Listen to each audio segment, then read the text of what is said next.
The great mastermind chapter 1। एक नई दुनिया और महान सिस्टम। सूर्य की किरणें सीधा राहुल की आंखों पर पड़ती हैं, जिससे राहुल, जो अब तक सोया हुआ था, वो अपनी नींद से उठ जाता है। नींद से उठते ही उसे अपने चेहरे पर किसी चीज से गुदगुदी सी महसूस होती है, जिसके कारण वो जैसे ही अपने आसपास अपनी नजरों को घूमता है तो उसे एहसास होता है कि वो एक बड़े घास के मैदान में लेटा हुआ है। ये देखकर वो कंफ्यूज हो जाता है और खुद से धीरे से बोलता है, क्या मैं उस कार एक्सीडेंट से मर नहीं गया था, तो फिर मैं अभी जिंदा कैसे हूँ? इस सवालों और विचारों से कि वो अभी तक जिंदा कैसे है और अभी यहाँ इस घास के मैदान में क्या कर रहा है, उसका दिमाग पूरी तरह से भर जाता है। अभी उसके दिमाग में ये सारे सवाल घूम ही रहे होते हैं कि तभी वो सामने कुछ ऐसा देखता है कि उसकी आंखें शौक से बड़ी बड़ी हो जाती हैं और वो जो सोच रहा था उसके बारे में तुरंत भूल जाता है। पर फिर उसके एक्सप्रेशन शौक से हैरानी में बदल जाते हैं और वो अपनी आंखों के सामने एक लड़की को देखता है, जिसने देवी देवताओं जैसे कपड़े पहने हुए थे। हम या कह लो बहुत ही प्राचीन काल के कपड़े पहने हुए थे, और वो लड़की जहां उसका चेहरा था, ठीक उसी के ऊपर अपने प्राचीन काल के कपड़ों को नीचे करके बैठने लगती है। और उस लड़की की ऐसी हरकत को देखकर राहुल अपने मन में चिल्लाता है, हे भगवान, कहीं ये लड़की वो करने की कोशिश तो नहीं कर रही है? हो नहीं नहीं, ये लड़की ऐसा नहीं कर सकती। इतनी सुंदर दिखने वाली लड़की ऐसे भी कहीं भी सुसु थोड़े ही कर सकती है। और ऐसा सीधा और संस्कारी मेरे जैसा लड़का कैसे इतनी सुंदर लड़की को खुद को शांत करते हुए देख सकता है? अभी वो ये सब सोच ही रहा था कि सामने कुछ देखकर उसकी आंखें जितनी चौड़ी हो सकती थी उतनी चौड़ी हो जाती हैं और उसकी नजरें तुरंत उस सुंदर दिखने वाली लड़की के ऊपर टिक जाती हैं, जैसे ही वो लड़की अपनी बाहरी स्कर्ट को पूरी तरीके से ऊपर करके अपने आंतरिक वस्त्र को धीरे धीरे नीचे करने लगती है। और जैसे जैसे वो लड़की अपने उन आंतरिक वस्त्रों नीचे कर रही थी, वैसे वैसे ही राहुल को उसकी गोरी त्वचा दिखने लगती है। और जैसे जैसे ये सिचुएशन वक्त के साथ बिगड़ती जा रही थी, वैसे वैसे राहुल का शांत रहना मुश्किल होता जा रहा था, और जैसे ही राहुल उस लड़की के सुंदर चेहरे के एक्सप्रेशन को देखता है तो उसे यकीन हो जाता है कि ये लड़की उसके सर के ऊपर मूत कर ही रहेगी। जिसका एहसास होते ही राहुल जल्दी से अपने सर को उन लंबी घासों में से बाहर निकालता है और जितनी शक्ति उसके गले में थी उससे वो जोर से चिल्लाता है, मिस, आपको क्या लग रहा है कि आप यहाँ क्या करने की कोशिश कर रही हैं? आप कैसे कहीं भी आपका जहां दिल किया आप वहां मूत सकती हैं क्या? उद्धरण चिन्ह। राहुल के इस तरह चिल्लाने से जैसे समय ठहर सा गया हो और धीरे धीरे माहौल में टेंशन बढ़ती जा रही थी, और वो बेचारी लड़की तो जिस हालत में आधी बैठी थी उसी हालत में जम सी जाती है, और फिर जैसे उसे एहसास होता है कि अभी अभी क्या हुआ है, वैसे ही वो जोर से आ करके चिल्लाती है। और चिल्लाने के तुरंत बाद जो अपनी बाहरी स्कर्ट को ऊपर उठाया हुआ था वो उसको वैसे ही तुरंत छोड़ देती है, और फिर तुरंत ही चिल्लाने के साथ ही उस लड़की की पूरा शरीर जोर से कांपने लगता है और वो जल्दी से अपनी म्यान में से तलवार को निकालती है और फिर वो उस तलवार को हवा में सीधा लेटाकर छोड़ देती है। उस तलवार के जमीन पर गिरने से पहले ही वो लड़की जल्दी से उस तलवार पर छलांग लगाकर अपने पैरों को उस पर रखती है, और रखते ही वो जितना तेज हो सके उतनी तेजी से वो उस तलवार के ऊपर सवार होकर ऊपर आसमान में उड़कर दूर कहीं निकल जाती है। इस चीज को अपनी आंखों के सामने होता देख राहुल शॉकर्ड एक्सप्रेशन के साथ चिल्लाता है, माय गॉड, ये क्या बकवास है? हकीकत में उड़ने वाली तलवार? तो इसका मतलब क्या वो लड़की असल में कोई देवी परी थी, जैसा मैंने पॉकेट नॉवल की कहानियों में पढ़ा था? ये एहसास होते ही राहुल स्तब्ध रह जाता है, और ठीक इसी वक्त बहुत ही ज्यादा मात्रा में उसके दिमाग में इस दुनिया की यादें एंटर करने लगती हैं, जिससे उसका सर पूरा भर जाता है और उसे बहुत तेज सर में दर्द होने लगता है। ये सारी यादें उसे बिल्कुल ऐसा महसूस करवा रही थी कि वो खुद इन पलों को जिया हो, और कुछ समय बाद जब वो इन यादों को अच्छी तरह स्वीकार कर लेता है तो उसे अपनी सिचुएशन का एहसास होता है और वो चिल्लाता है, ये क्या बेहूदगी है? मैंने दुनिया पार कर ली क्या? ओ नो, लगता है मैंने सच में दुनिया पार कर ली। और इस सिचुएशन को खुद से बहुत मुश्किल से स्वीकार करने के बाद राहुल जल्दी से अपने दिमाग में उन सभी यादों को देखने लगता है जो उसे अभी अभी मिली थी, और तब कहीं जाकर उसे अपनी इस सिचुएशन की सही समझ आती है। और वो हैरानी से बोलता बोलता है, ये एक कल्टीवेशन वाली दुनिया है। तारांकन मतलब जिस दुनिया में आध्यात्मिक ऊर्जा होती है, जो यहाँ के लोग अपने शरीर में मौजूद आध्यात्मिक जड़ स्पिरिचुअल रूट से ग्रहण करके अपने शरीर की अशुद्धियों को दूर करते हैं और अपने शरीर को आम लोगों से ज्यादा ताकतवर बनाते हैं, और फिर इस ऊर्जा को अपने शरीर द्वारा नियंत्रित कंट्रोल करके भिन्न भिन्न कार्यों में उपयोग करते हैं। जैसे उस लड़की ने अपने शरीर में मौजूद आध्यात्मिक ऊर्जा का इस्तेमाल उस तलवार पर सवार होकर उड़ने में किया था, और इस ऊर्जा से बार बार अपने आप को ट्रेन करके यहाँ के लोग अमरता की ओर बढ़ते हैं और अलग अलग शक्तियों और ताकत को प्राप्त करते हैं। और ये शरीर जिसका अब वो मालिक है, वो एक प्रिंस कॉन्सर्ट का शरीर है। तारांकन प्रिंस कॉन्सर्ट मतलब वो जिसकी शादी किसी देश के राजा की बेटी मतलब देश की राजकुमारी से हुई होती है, और आप ये भी कह सकते हैं कि प्रिंस कॉन्सर्ट उस आदमी का टाइटल है जिसकी शादी प्रिंसेस यानी राजकुमारी से हुई होती है। राइटर, और अब से मैं इसकी प्रिंस कॉन्सर्ट की जगह सीधा राजकुमार टाइटल का ही प्रयोग करूंगा, तारांकन। पर इसके बावजूद भी ये राजकुमार काफी बदकिस्मत था। राजकुमार बनने से पहले ये लड़का एक गरीब अनाथ था, पर इसके बावजूद भी ये लड़का इस दुनिया में पाई जाने वाली करोड़ों में से एक महान आध्यात्मिक जड़ का मालिक था। और जब ये काफी छोटा था तो इस पर इस देश के राजा की नजर पड़ जाती है, जो इसके इस जन्मधारी आध्यात्मिक जड़ को पहचान लेता है, और इसके सुनहरे भविष्य को देखते हुए वो राजा इसे प्रिंस कॉन्सर्ट की उपाधि देता है और अपनी बेटी की शादी इससे तय कर देता है।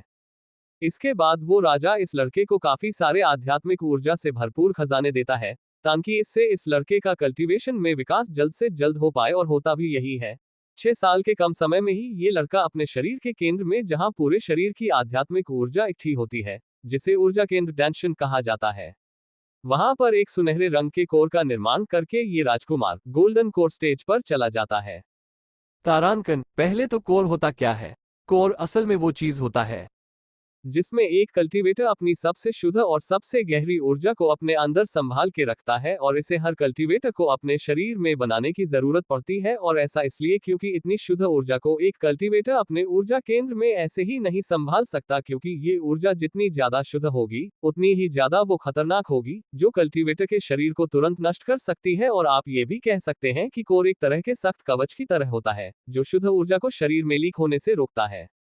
और अब दूसरा गोल्डन कोर स्टेज क्या है? इस कल्टीवेशन वर्ल्ड में जैसे जैसे एक इंसान इस आध्यात्मिक ऊर्जा को अपने शरीर में शुद्ध करता जाता है और इससे अपने शरीर और आत्मा को ढालता रहता है, वैसे वैसे वो इंसान इस पूरी यात्रा में अलग अलग चरण से होकर गुजरता है, जिसे हम कल्टीवेशन स्टेज बोलते हैं। और ये गोल्डन कोर स्टेज भी उन्हीं में से एक चरण का नाम है, जिसमें एक कल्टीवेटर का कोर पूरी तरह से बनकर सुनहरे रंग का हो जाता है, तारांकन।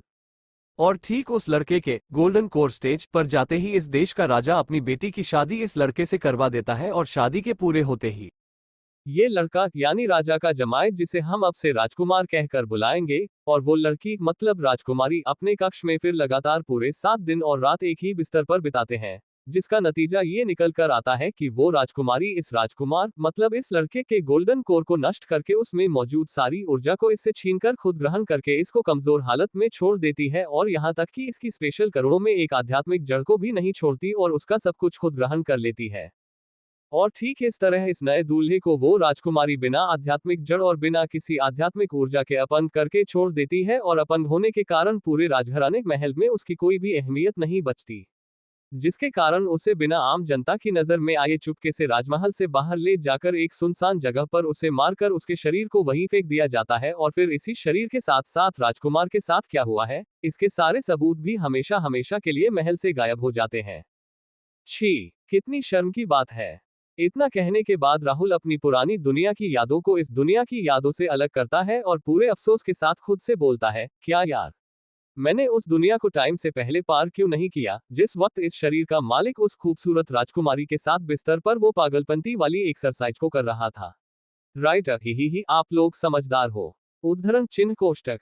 उस राजकुमारी के खूबसूरत फिगर और उस खूबसूरत पल को याद करके राहुल की सांसें तेज और ऊपर नीचे होने लगती है, और वो बार बार इस दुनिया में पहले ना आने की वजह से अफसोस जताने लगता है। अभी वो इस सिचुएशन के ऐसे होने पर अफसोस जता ही रहा था कि तभी उसके कानों में एक क्यूट आवाज सुनाई देती है, तुम्हारी हिम्मत कैसे हुई, ठरकी कहीं के, मुझे छुप के देखने की, जब मैं अपने आप को शांत कर रही थी। इस गुनाह के लिए आज मैं तुम्हारी जान तुमसे ले लूंगी। और इस क्यूट आवाज को सुनकर जैसे ही राहुल सामने की ओर देखता है, तो उसे वही पहले वाली खूबसूरत लड़की दिखती है, जिसका चेहरा शर्म और गुस्से से पूरा लाल हो चुका था, और इसके साथ साथ राहुल को उस लड़की की आंखों में ना डगमगाने वाली मारने की इच्छा नजर आती है। फिर वो देखता है कि उस लड़की की वही तलवार जिस पर वो कुछ देर पहले उड़ रही थी, वो अभी उस लड़की के साइड में हवा में तैर रही थी, और उस तलवार का तीखा और नुकीला हिस्सा राहुल की तरफ था, ताकि जैसे ही वो लड़की उस तलवार को आगे को भेजे तो वो सीधा राहुल को एक बारी में ही खत्म कर दे। इस चीज को देखकर राहुल सीधा खड़ा हो जाता है और जोर से उस लड़की पर चिल्लाता है, ये क्या बकवास है, ये बिल्कुल एक गलत फहमी है मिस, वो आप ही थी, जब मैं इस घास के मैदान में सो रहा था, तब आप ही अपने उन छोटे लाल नितंबों से मेरे सर की ओर निशाना लगा रही थी, और अगर फिर भी आप इसके लिए मुझे मारना चाहती हैं, ताकि आप अपने इस गुस्से को शांत कर पाएं, तो प्लीज क्या आप सबसे पहले अपने आंतरिक वस्त्रों को ऊपर कर सकती हैं? क्योंकि आपको इस तरह देखने से मैं अपने पैरों में भागने के लिए शक्ति को नहीं जुटा पा रहा हूं। और इतना बोलकर राहुल उधर से पीछे को घूमता है और तेजी से वहां से भागने लग जाता है। वहीं दूसरी तरफ राहुल की बात को सुनकर उस लड़की के एक्सप्रेशन तुरंत बदल जाते हैं और उसके गाल और कान शर्म से बिल्कुल लाल हो जाते हैं और फिर वो लड़की तुरंत झुककर सबसे पहले अपने आंतरिक वस्त्रों को ऊपर करती है और गुस्से से चिल्लाती है, ठरकी कहीं के, तुम अपनी मौत को न्योता दे रहे हो। और वो फिर अपनी तलवार पर खड़े होकर राहुल की तरफ अपनी उड़ान को भरती है और वो इतनी तेज होता है कि उससे हवा को चीरने की आवाज है। वूश कोष्टक। और वहीं राहुल बिल्कुल पागलों की तरह पूरी तेजी से भाग रहा, जैसे उसके पीछे पूरे बैलों का झुंड पड़ गया हो, ताकि वो किसी तरह से अपनी जान को बचा सके। तभी भागते भागते राहुल के दिमाग में एक ख्याल आता है और वो अपने आप को भागते भागते तुरंत रोकता है और अपने कपड़ों में से तुरंत एक जान पहचान वाली छोटी सी टाइल का टुकड़ा निकालता है, राजशाही लोगों का पहचान चिन्ह, और उस लड़की को दिखाते हुए उसकी तरफ घूम जाता है और जितना तेज हो सकता था उतनी तेज चिल्लाता है, तुम्हारी हिम्मत कैसे हुई, खतरनाक पागल औरत। मैं अग्नि राज्य का राजकुमार हूँ। अग्नि राज्य इस देश का नाम है। तुम्हारी हिम्मत कैसे हुई मेरी निंदा करने की? अपने कदमों को संभालो, वरना मैं तुम्हारे साथ साथ तुम्हारे परिवार की अगली 9 पुश्तों को भी खत्म करवा सकता हूँ। और ठीक इसी वक्त इतना बोलते ही राहुल के दिमाग में कई डिंग डिंग की नोटिफिकेशन जैसी आवाज आती है और एक आवाज सिस्टम से आती है। बधाई हो होस्ट राहुल शर्मा को सख्त एक्टिंग को बढ़ावा देने वाले और मुंह पर बेइज्जती का थप्पड़ मारने वाले सिस्टम को शुरू करने के लिए। ये सिस्टम आपको जीने, आपको बचाने, आपको सख्त एक्टिंग करने में मदद करेगा और ये सुनिश्चित करेगा कि आप इस दुनिया की हर ऊंचाइयों को छू पाएं। इसमें ये सिस्टम आपकी भरपूर मदद करेगा। बधाई हो होस्ट राहुल को सफलतापूर्वक उस लड़की के सामने सख्त एक्टिंग करने पर। आपको इसके लिए एक सख्त एक्टिंग पॉइंट इनाम में दिया जाता है। क्या आप हमारे स्टोर में जाकर इन पॉइंट्स को कुछ स्पेशल चीजों के लिए खर्च करना चाहेंगे? Closing square bracket. सिस्टम ने अभी अभी ये जांचा है कि अभी होस्ट राहुल बहुत ही ज्यादा कमजोर है और वो इस हालत में वो इस मुसीबतों से भरी दुनिया में जीने के काबिल नहीं है। इसलिए सिस्टम होस्ट राहुल को एक स्पेशल गिफ्ट बैग देता है, जिसकी मदद से होस्ट के जीने के आसार बढ़ जाएंगे। क्या आप इस बैग को अभी खोलना चाहेंगे? Closing square bracket. और जैसे ही ये सारी आवाज राहुल को अपने दिमाग में सुनाई देती है, वैसे ही उसकी आंखों के सामने एक पारदर्शी स्क्रीन खुल जाती है, जिस पर बहुत सी इंफॉर्मेशन लिखी हुई थी। Host Rahul cultivation stage, normal इंसान जिसकी बाजुओं में एक मुर्गी से भी कम ताकत है। Experience point O100। सख्त एक्टिंग पॉइंट 1 पॉइंट। स्किल कोई भी नहीं, पेशा जॉब कोई भी नहीं, स्टेटस अग्नि प्रदेश का राजकुमार। इन चीजों को अपनी आंखों के सामने पढ़कर राहुल जोर से हंसने लगता है। हा, और वो लगातार ऐसे ही हंसने लगता है और फिर वो अपने आप से बोलता है, क्या है ये सख्त एक्टिंग करवाने और बेइज्जती का थप्पड़ मरवाने वाला सिस्टम, सब कुछ नाम से ही तो पता चल रहा है। और ये मेरे लिए ही स्पेशली बनाया गया हो। ये सिस्टम अब मुझे सबके खिलाफ जाकर इस दुनिया के नियमों को तोड़ने में मदद करेगा। इसमें बहुत ही ज्यादा मजा आने वाला है। हा। वहीं राहुल को ऐसे अपने सामने खड़े होकर यूं पागलों की तरह हंसते और कुछ बड़बड़ाते हुए सुन वो लड़की गुस्से से बोलती है, तुम ठरकी, तुम्हारी मौत जब तुम्हारे करीब इतनी तेजी से आ रही है तो तुम हंस कैसे सकते हो? अचानक से राहुल को अपनी खुशी के बीच किसी की तीखी मगर क्यूट आवाज सुनाई देती है, जिससे वो अपनी पागलों वाली हंसी को हंसना बंद करके अपनी सोच से बाहर आता है। अब तक वो लड़की भी बिल्कुल राहुल के पास पहुंच चुकी थी और अपने हाथ में उसी तलवार को पकड़कर राहुल की तरफ बड़े ही सावधानी से देख रही थी। उसको ऐसे देखते हुए देख राहुल अपनी आंखों को छोटा करता है और एक सर्द हंसी हंसते हुए एक और बार फिर से बोलता है, मैं अग्नि राज्य का राजकुमार हूँ।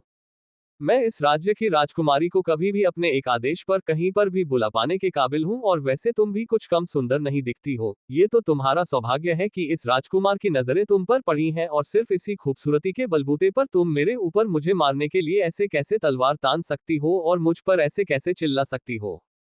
तुम्हें पता भी है कि तुम्हारे सामने खड़े इस राजकुमार जैसा टैलेंटेड व्यक्ति सिर्फ 1000 सालों में एक बार पैदा होता है और तुम्हें क्या लगता है कि मैं तुम्हारी जैसी एक तुच्छ नौकरानी से डर जाऊंगा? आओ, अब आओ ना, मुझसे लड़ाई करो ना। अब क्या हो गया? अगर तुम में हिम्मत है तो बढ़ाओ एक और कदम मेरी ओर। बधाई हो होस्ट राहुल को सफलतापूर्वक सख्त एक्टिंग करने पर आपको इनाम के तौर पर एक सख्त एक्टिंग पॉइंट दिया जाता है। Closing square bracket. इस आवाज को अपने कानों में सुनकर राहुल एक और बार जोरों से पागलों की तरह हंसने लगता है और खुद से बोलता है, इसका मतलब इस सिस्टम का नाम जैसे है, ये वैसे ही काम भी करता है। जब तक मैं सख्त बनने की एक्टिंग करूंगा, तब तक मुझे ये सिस्टम सख्त एक्टिंग पॉइंट देगा और इन पॉइंट्स की मदद से मैं जल्दी से ताकतवर बन सकता हूं और सिस्टम से ज्यादा इनाम ले सकता हूं। ओ सच हाँ, मैंने शायद अभी तक अपने गिफ्ट के रैपर को फाड़ा नहीं है। और इतना बोलकर वो आंखों में एक चमक के साथ अपने मन में जोर से चिल्लाता है, सिस्टम गिफ्ट को अभी खोलो। राहुल के ऑर्डर को सुनते ही सिस्टम राहुल की आंखों के सामने के दृश्य को तुरंत बदल देता है और उसके सामने एक तोहफे का बॉक्स आ जाता है और वो खुल जाता है। उसके खुलते ही उसमें से रोशनी के कई प्रकाश बाहर निकलने लगते हैं और जब ये रोशनी धीरे धीरे गायब होती है तो राहुल को कई तरह के इनाम अपने सामने दिखाई देते हैं, जिन्हें देखकर वो काफी ज्यादा एक्साइटेड और हैरान हो जाता है। अल्पविराम अल्पविराम अल्पविराम अल्पविराम। तो रीडर्स, कैसी लगी आपको मेरी ये नोवेल? अपनी राय को मुझे कमेंट सेक्शन में बताइए और अगर आपको ये नोवेल पसंद आई हो तो इस नोवेल को ज्यादा से ज्यादा लाइक करिए ताकि मैं इसके ज्यादा से ज्यादा चैप्टर आप तक पहुंचा पाऊं। और आपको क्या लगता, क्या राहुल अपनी नॉर्मल दुनिया से अलग इस कल्टीवेशन वाली दुनिया में सिस्टम की मदद से जिंदा रह पाएगा और उसको सिस्टम ने ऐसा भी क्या गिफ्ट दिया है जिसको देखकर राहुल के चेहरे पर इतनी खुशी आ गई है? इन सब सवालों के जवाब को जानने के लिए इस नोवेल को लाइक करिए और इस नोवेल को अपनी लाइब्रेरी में सेव करिए, जिससे मैं इस नोवेल के ज्यादा से ज्यादा चैप्टर आप तक पहुंचा सकूं। द ग्रेट मास्टरमाइंड चैप्टर 2, दुश्मनों का खजाने का कमरा। राहुल के सिस्टम को गिफ्ट बॉक्स ओपन करने की कमांड देते ही राहुल के आंखों के सामने का दृश्य बदल जाता है और उसे सामने स्क्रीन पर एक गिफ्ट बॉक्स दिखाई देता है, जो तुरंत ही खुल जाता है। गिफ्ट बॉक्स के खुलते ही उसमें से रोशनी की कई किरणें बाहर को निकलने लगती हैं, जिससे कुछ देर के लिए राहुल को कुछ भी नहीं दिखता, पर जैसे ही वो रोशनी धीरे धीरे गायब होती है वैसे ही उसके कानों में सिस्टम की आवाज आती है, बधाई हो होस्ट राहुल को एक शुरुआती एक्सपीरियंस पिल प्राप्त करने के लिए। इस पिल को इस्तेमाल करते ही ये पिल आपको 10,000 एक्सपीरियंस पॉइंट्स देगी। बधाई हो होस्ट राहुल को 2 शुरुआती भागने के एमएलएम प्राप्त करने के लिए, जिसके इस्तेमाल से होस्ट 5 किलोमीटर दूर किसी भी जगह पर टेलीपोर्ट कर सकता है। बधाई हो होस्ट राहुल को सभी शुरुआती इनाम को प्राप्त करने पर। डिंग, सिस्टम ने अभी अभी ये जांचा है कि होस्ट राहुल की आध्यात्मिक जड़ बहुत बुरी तरह से बर्बाद हो चुकी है, जिसकी वजह से होस्ट अपनी कल्टीवेशन को शुरू नहीं कर सकता है। इसलिए सिस्टम होस्ट की आध्यात्मिक जड़ों को रिपेयर करने में मदद करेगा। इस नोटिफिकेशन के तुरंत बाद ही राहुल को अपनी शरीर में एक बिजली सी दौड़ती हुई महसूस होती है, जिससे उसके शरीर के रोंगटे तुरंत खड़े हो जाते हैं और ठीक इसी के तुरंत बाद ही राहुल को अपने शरीर में कुछ अजीब सा महसूस होता है। पर यह फीलिंग जो अभी राहुल महसूस कर रहा था बहुत ही ज्यादा आरामदायक थी। उसके शरीर की सारी नलियां तुरंत खुल जाती हैं और पर्यावरण में मौजूद आध्यात्मिक ऊर्जा को अपने अंदर जल्दी जल्दी सब तरफ से अपने में समाने लगती हैं। बूम! जल्दी ही राहुल अपने शरीर को महसूस करता है, जिसमें अब बहुत से बदलाव आ चुके थे और अब उसको अपना शरीर आसपास के पर्यावरण से काफी जुड़ता हुआ महसूस हो रहा था। उसे लगभग अब ऐसा लग रहा था कि वो आसपास की कुदरत को खुद अपने मुताबिक नियंत्रित कर सकता है। वैसे वो इस फीलिंग को बहुत ही अच्छे तरीके से जानता था। आखिर इतने सालों में उस राजकुमारी के द्वारा अपनी आध्यात्मिक जड़ के छीने जाने से पहले वो इस फीलिंग को आग के साथ महसूस किया करता था और आज उसके सिस्टम ने न सिर्फ उसकी आग वाली आध्यात्मिक जड़ को ठीक किया, बल्कि सिस्टम ने उसके साथ कुदरत में मौजूद बाकी सभी मेटल, धातु, आग, पानी, लकड़ी और भूमि तत्व की आध्यात्मिक जड़ों को भी उसके शरीर के साथ जोड़ दिया है। और अभी सिस्टम ने जितनी भी आध्यात्मिक जड़ों को उसके साथ जोड़ा है वो सभी बिल्कुल सबसे उच्चतम कोटि दर्जे की हैं और इससे राहुल स्वर्ग को भी चुनौती देने के काबिल बन चुका था। इन सब अच्छे बदलावों के होने के बाद राहुल अपने आप को और नहीं रोक पाता है और जोर से अपने हाथों को फैलाते हुए चिल्लाता है, अब इस सिस्टम के मेरे हाथ में होने से ये पूरी दुनिया जल्द ही मेरी मुट्ठी में होगी। इन सब चीजों के सामने उस बेकार घटिया अग्नि राज्य के राजा की क्या औकात। तुम बस मेरा यानी राहुल का वेट करो ताकतवर होने का और तब फिर मैं वापस आऊंगा तुमसे बदला लेने और मजा तो तब आएगा जब मैं तुम्हारे जैसे राजा के घमंड को अपने पैरों के नीचे रोंद दूंगा। हा हा हा। वहीं राहुल की इन सब बातों को सुनकर वो सामने वाली लड़की बिल्कुल ही अपनी जगह पर शौक के मारे जम सी जाती है और फिर तुरंत राहुल से बोलती है, तुम्हारी हिम्मत कैसे हुई, थरकी कहीं के। एक पल तो तुम राजकुमार होने का दावा कर रहे हो और दूसरे ही पल राजा का ऐसा अपमान कर रहे हो। और इतना बोलकर वो अपने मन में सोचती है, क्या ये राजकुमार पागल हो गया है, इसकी हमारे राजा के खिलाफ बगावत करने की हिम्मत कैसे हुई। डिंग, बधाई हो राहुल, आपको सफलतापूर्वक सख्त एक्टिंग करने पर इसके लिए आपको एक सख्त एक्टिंग पॉइंट दिया जाता है। सिस्टम की इस आवाज को सुनते ही राहुल अपने होश में आता है और अपने मुंह को बनाते हुए मन में बोलता है, हट यार, मैं तो सख्त बनने की एक्टिंग करने के चक्कर में अपने सामने खड़ी इस मुसीबत को तो भूल ही गया था। अब मुझे जल्दी से इससे बचने के लिए कुछ सोचना चाहिए। हाँ सच, वो एक्सपीरियंस पिल, वो किस काम आएगी? और इतना सोचते ही राहुल सिस्टम को अपने मन के अंदर कमांड देता है, सिस्टम जल्दी से एक्सपीरियंस पिल को मेरे ऊपर इस्तेमाल करो। वहीं राहुल के ऑर्डर को सुनते ही सिस्टम अपनी इन्वेंटरी मतलब स्टोरेज से उस पिल को निकालकर उसके एक्सपीरियंस को राहुल पर इस्तेमाल करता है, जिससे राहुल के दिमाग में सिस्टम की नोटिफिकेशन सुनाई देने लगती है। डिंग, होस्ट राहुल को बधाई हो सफलतापूर्वक कल्टीवेशन शुरू करने पर। डिंग, अब होस्ट राहुल को शुरुआती एक्सपीरियंस पिल के 10,000 एक्सपीरियंस पॉइंट्स दिए जा रहे हैं। बधाई हो, होस्ट राहुल को लेवल अप करने के लिए अभी का कल्टीवेशन स्टेज लेवल 1 ची रिफाइनिंग स्टेज। ची रिफाइनिंग स्टेज कल्टीवेशन का पहला स्टेज है, जिस पर कोई नॉर्मल आध्यात्मिक जड़ वाला व्यक्ति पहली बार आध्यात्मिक ऊर्जा को अपने अंदर ग्रहण करके अपने शरीर को शुद्ध करने की कोशिश करता है। बधाई हो, होस्ट राहुल को लेवल अप करने लिए अभी का कल्टीवेशन स्टेज लेवल 2 ची रिफाइनिंग स्टेज। बधाई हो, होस्ट राहुल को लेवल अप करने लिए अभी का कल्टीवेशन स्टेज लेवल 3 ची रिफाइनिंग स्टेज। अल्पविराम अल्पविराम अल्पविराम। बधाई हो, होस्ट राहुल को लेवल अप करने लिए अभी का कल्टीवेशन स्टेज लेवल 10 ची रिफाइनिंग स्टेज। इतने कम समय के अंदर ही राहुल एक बिल्कुल साधारण इंसान से एक कल्टीवेटर बन चुका है। उसने सीधा ची रिफाइनिंग स्टेज के लेवल 10 को प्राप्त कर लिया है और अब वो सिर्फ एक छोटा कदम ही दूर है अगले फाउंडेशन बिल्डिंग स्टेज से। फाउंडेशन बिल्डिंग स्टेज जैसे नाम से ही पता लग रहा है, इसमें एक कल्टीवेटर अपने शरीर को ची रिफाइनिंग स्टेज के लेवल 10 पर पहुंचाकर अपने शरीर में मौजूद शुद्ध आध्यात्मिक ऊर्जा से अपने शरीर को ताकतवर बनाना शुरू करते हैं। इस वक्त राहुल इस दुनिया में मौजूद सभी ची रिफाइनिंग लेवल 10 वाले कल्टीवेटर से अपने शरीर में मौजूद पांचों तत्व की आध्यात्मिक जड़ों के कारण 5 गुना ज्यादा ताकतवर था, क्योंकि बाकियों के पास एक ही तत्व की आध्यात्मिक जड़ मौजूद होती है। जैसे इस राज्य को ही ले लीजिए, इसे अग्नि राज्य क्यों कहा जाता है? क्योंकि यहाँ ज्यादातर लोगों के पास आग वाली आध्यात्मिक जड़ मौजूद है। इस ताकत को महसूस करके राहुल बोलता है, अगर मैं ताकतवर नहीं हूं तो कौन है? और ये बोलते ही उसका दिल उसकी छाती में एक्साइटमेंट के कारण जोरों से धड़कने लगता है। और वहीं राहुल की इन सब हरकतों को देखकर और उसे अपने सवाल का जवाब ना देते देख वो लड़की काफी गुस्सा हो जाती है और राहुल को बिना चेतावनी दिए उस पर अपनी तलवार से हमला कर देती है। इस वक्त उसकी तलवार किसी सांप की तरह राहुल की तरफ बढ़ रही थी, जो अपने शिकार को किसी भी हालत में छोड़ना नहीं चाहता है। वहीं उस लड़की की इस हरकत को देखकर राहुल जल्दी से अपने बचाव में डर के मारे पीछे को छलांग लगा देता है और उस लड़की से चिल्लाते हुए बोलता है, ओ पागल लड़की, मैंने तुम्हारे उस खूबसूरत दृश्य को गलती से देखकर इतनी भी कौन सी बड़ी गलती कर दी है, जो तुम मेरे ऊपर इस तलवार से हमला कर रही हो? कम से कम मुझे सावधान होने का मौका तो देती। तुम्हारे इस अचानक हुए हमले से अभी इस राजकुमार की जान जा सकती थी। अभी वो इतना बोल ही रहा था कि वो लड़की अपनी तलवार से एक और बार हमला करती है, जिससे इस बार बचने का कोई भी मौका ना मिलने पर राहुल का शरीर अपने आप खतरे के आभास से ही अपने आप अपनी आध्यात्मिक ऊर्जा से उस लड़की की तलवार को एक बैंग की आवाज से दूर धकेल देता है। इस चीज को देखकर वो लड़की तुरंत थोड़ी देर के लिए स्तब्ध रह जाती है और अपने मुंह में हल्के से बड़बड़ाती है, ये कैसे हो सकता कि ये नॉर्मल दिखने वाला लड़का जिसके पास से अभी तक आध्यात्मिक ऊर्जा बिल्कुल भी महसूस नहीं हो रही थी, वो आध्यात्मिक ऊर्जा का इतना सटीक इस्तेमाल कैसे कर सकता है, जिससे इसने मेरे तलवार के प्रहार को इतनी आसानी से विफल कर दिया? ऐसा तो सिर्फ लेवल 6 के फाउंडेशन बिल्डिंग स्टेज वाले कल्टीवेटर ही कर सकते हैं। वहीं अपने आप को इस घातक हमले से बचाने के बाद राहुल अपने सामने खड़ी लड़की को फिर से गुस्से से बोलता है, तुम्हें क्या समझ में नहीं आ रहा है कि मैंने वो जानबूझकर नहीं किया था, पर फिर भी तुम मेरे ऊपर इतने घातक हमले किए जा रही हो?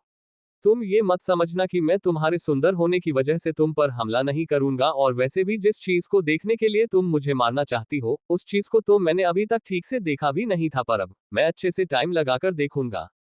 इतना गुस्से से बोलते ही राहुल अपनी भूमि तत्व की आध्यात्मिक ऊर्जा को इस्तेमाल करते हुए तेजी से उस लड़की की तरफ भागना शुरू कर देता है और इससे उसकी स्पीड बहुत ही तेज हो जाती है।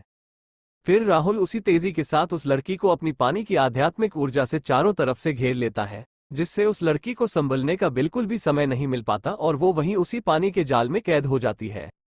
अपने आप को इस सिचुएशन में महसूस करके वो लड़की जल्दी से अपनी आग की आध्यात्मिक ऊर्जा का इस्तेमाल करके उस कैद से बाहर निकलने की कोशिश करती है, पर वो जल्द ही पानी की आध्यात्मिक ऊर्जा के सामने अपनी आग की आध्यात्मिक ऊर्जा को बहुत ही ज्यादा कमजोर महसूस करती है और राहुल की तरफ देखकर गुस्से से चिल्लाती है, ठरकी कहीं के, तुम क्या करने की कोशिश कर रहे हो? मुझे इससे अभी बाहर निकालो। वहीं उस लड़की की इस गुस्से से बोली हुई बात को सुनकर राहुल शैतानी तरीके से हंसने लगता है और उससे अपना बदला लेने के लिए उस लड़की को परेशान करने का सोचता है, और वो उस लड़की को थोड़ा परेशान करने के लिए उससे से मजाक करते हुए बोलता है, ही।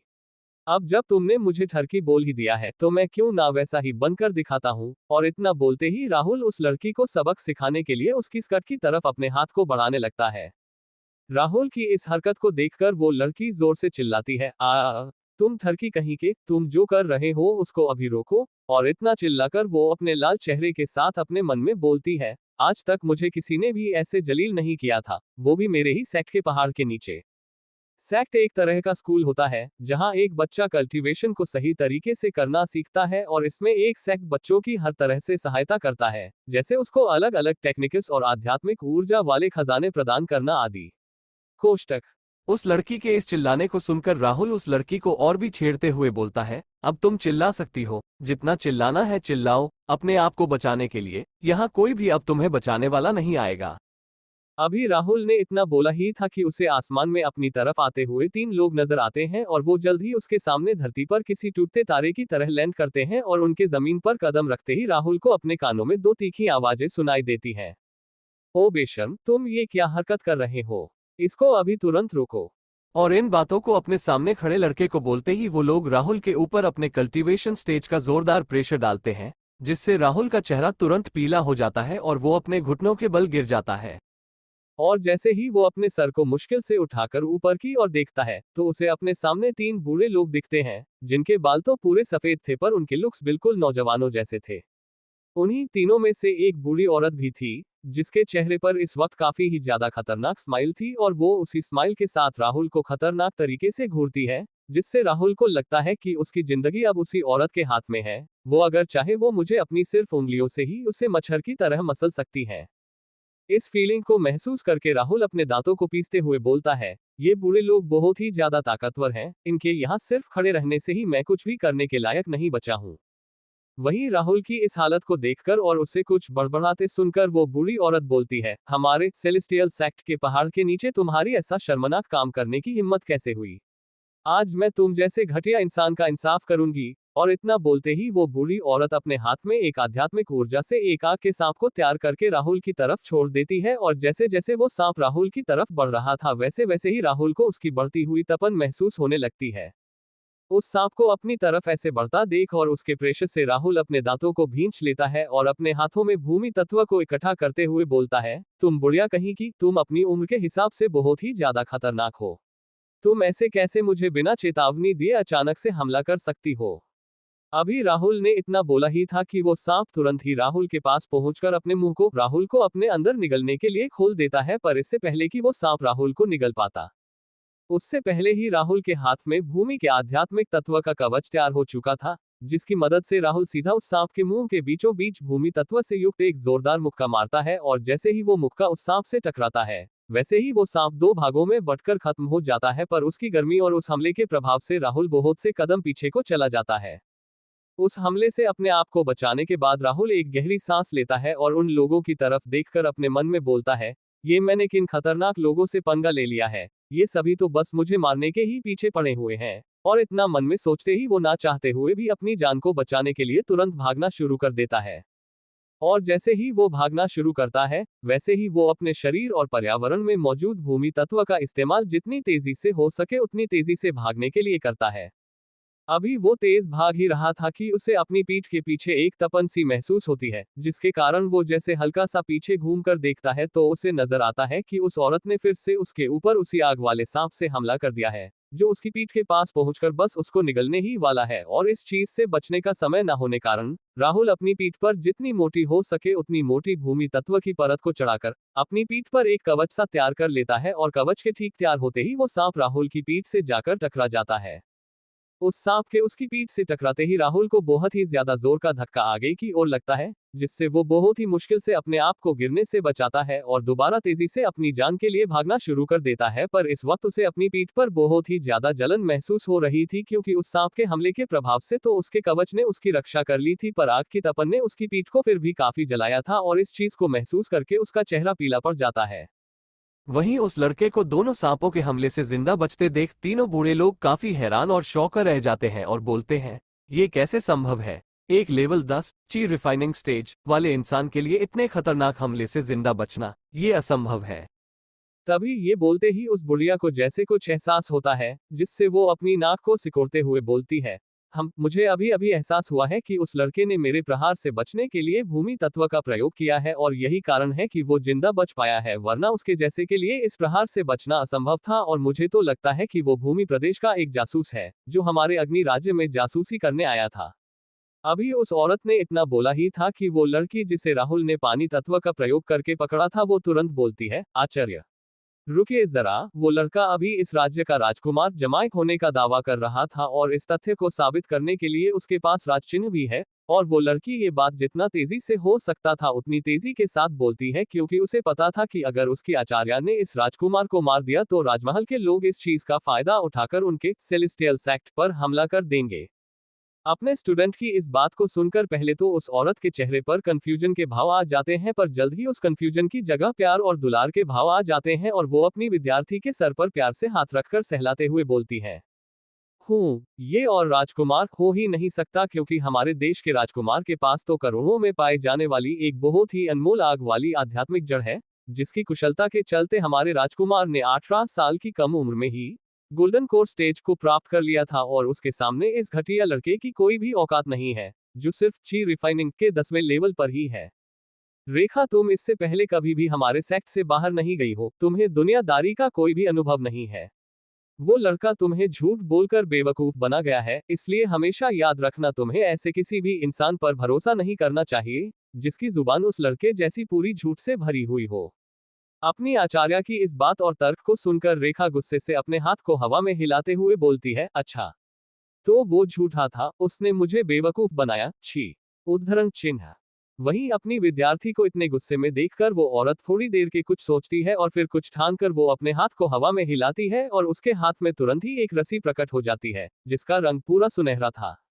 अपनी आचार्य के हाथ में उस रस्सी को देखकर रेखा की आंखों में हैरानी के भाव आ जाते हैं और रेखा के इन एक्सप्रेशंस को देखकर वो औरत चेहरे पर एक स्माइल के साथ बोलती है, रेखा जाओ इस आध्यात्मिक रस्सी अस्त्र का प्रयोग करके उस लड़के को पकड़ो। और इतना बोलते ही वो रस्सी अपने आप उड़कर रेखा के हाथों में चली जाती है।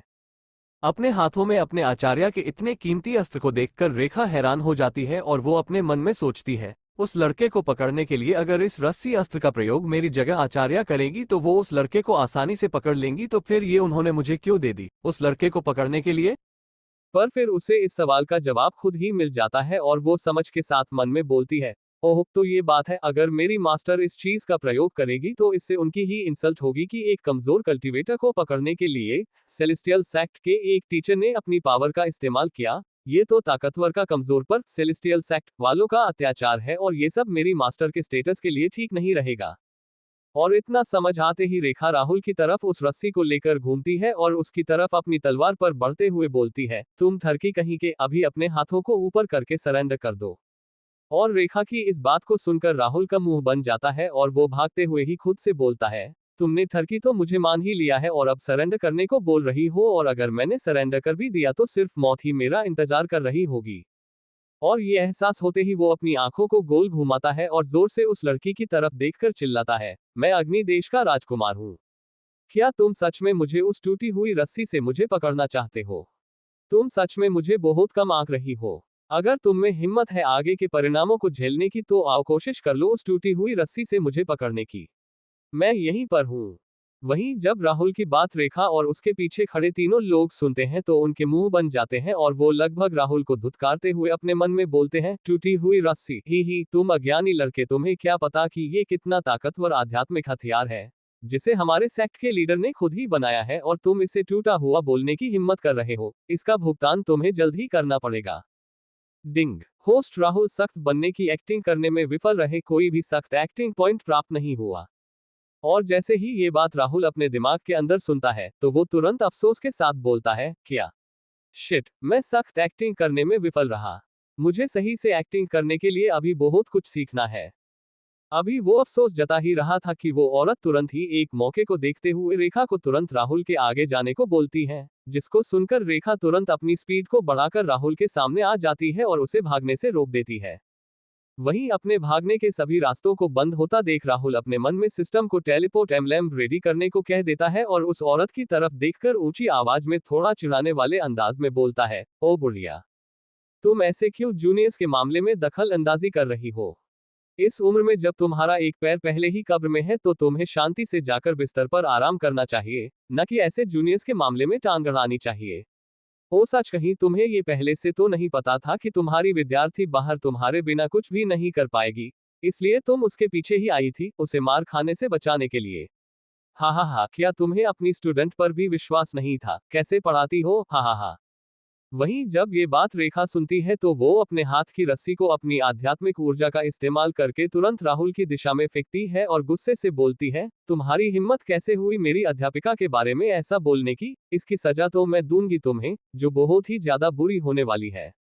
वहीं रेखा की इस बात को सुनकर और उस रस्सी को अपनी तरफ आता देख राहुल हंसते हुए आंखों में बिना डर के बोलता है, हा हा हा, मैं महान हूँ, मुझे यहाँ पर मौजूद कोई भी नहीं पकड़ सकता, तुम लड़की तो बिल्कुल भी नहीं। और इतना बोलकर राहुल तुरंत सिस्टम को सिग्नल देता है, जिससे जैसे ही वो रस्सी राहुल को छूने वाली थी वो वहां से तुरंत गायब हो जाता है और किसी के वहां पर न होने के कारण वो रस्सी वहीं हवा में तैरने लगती है, जिसको देखकर वहां पर मौजूद सभी लोग हैरान रह जाते हैं और वो लोग हैरानी से एक एक करके बोलते हैं, वो किस तरह का खजाना था जिससे वो लड़का तुरंत ही यहाँ से गायब हो गया है? कहीं कहीं वो भूमि प्रदेश का वो खोया हुआ कीमती खजाना, भूमि टेलीपोर्ट एम्ब्लेम तो नहीं?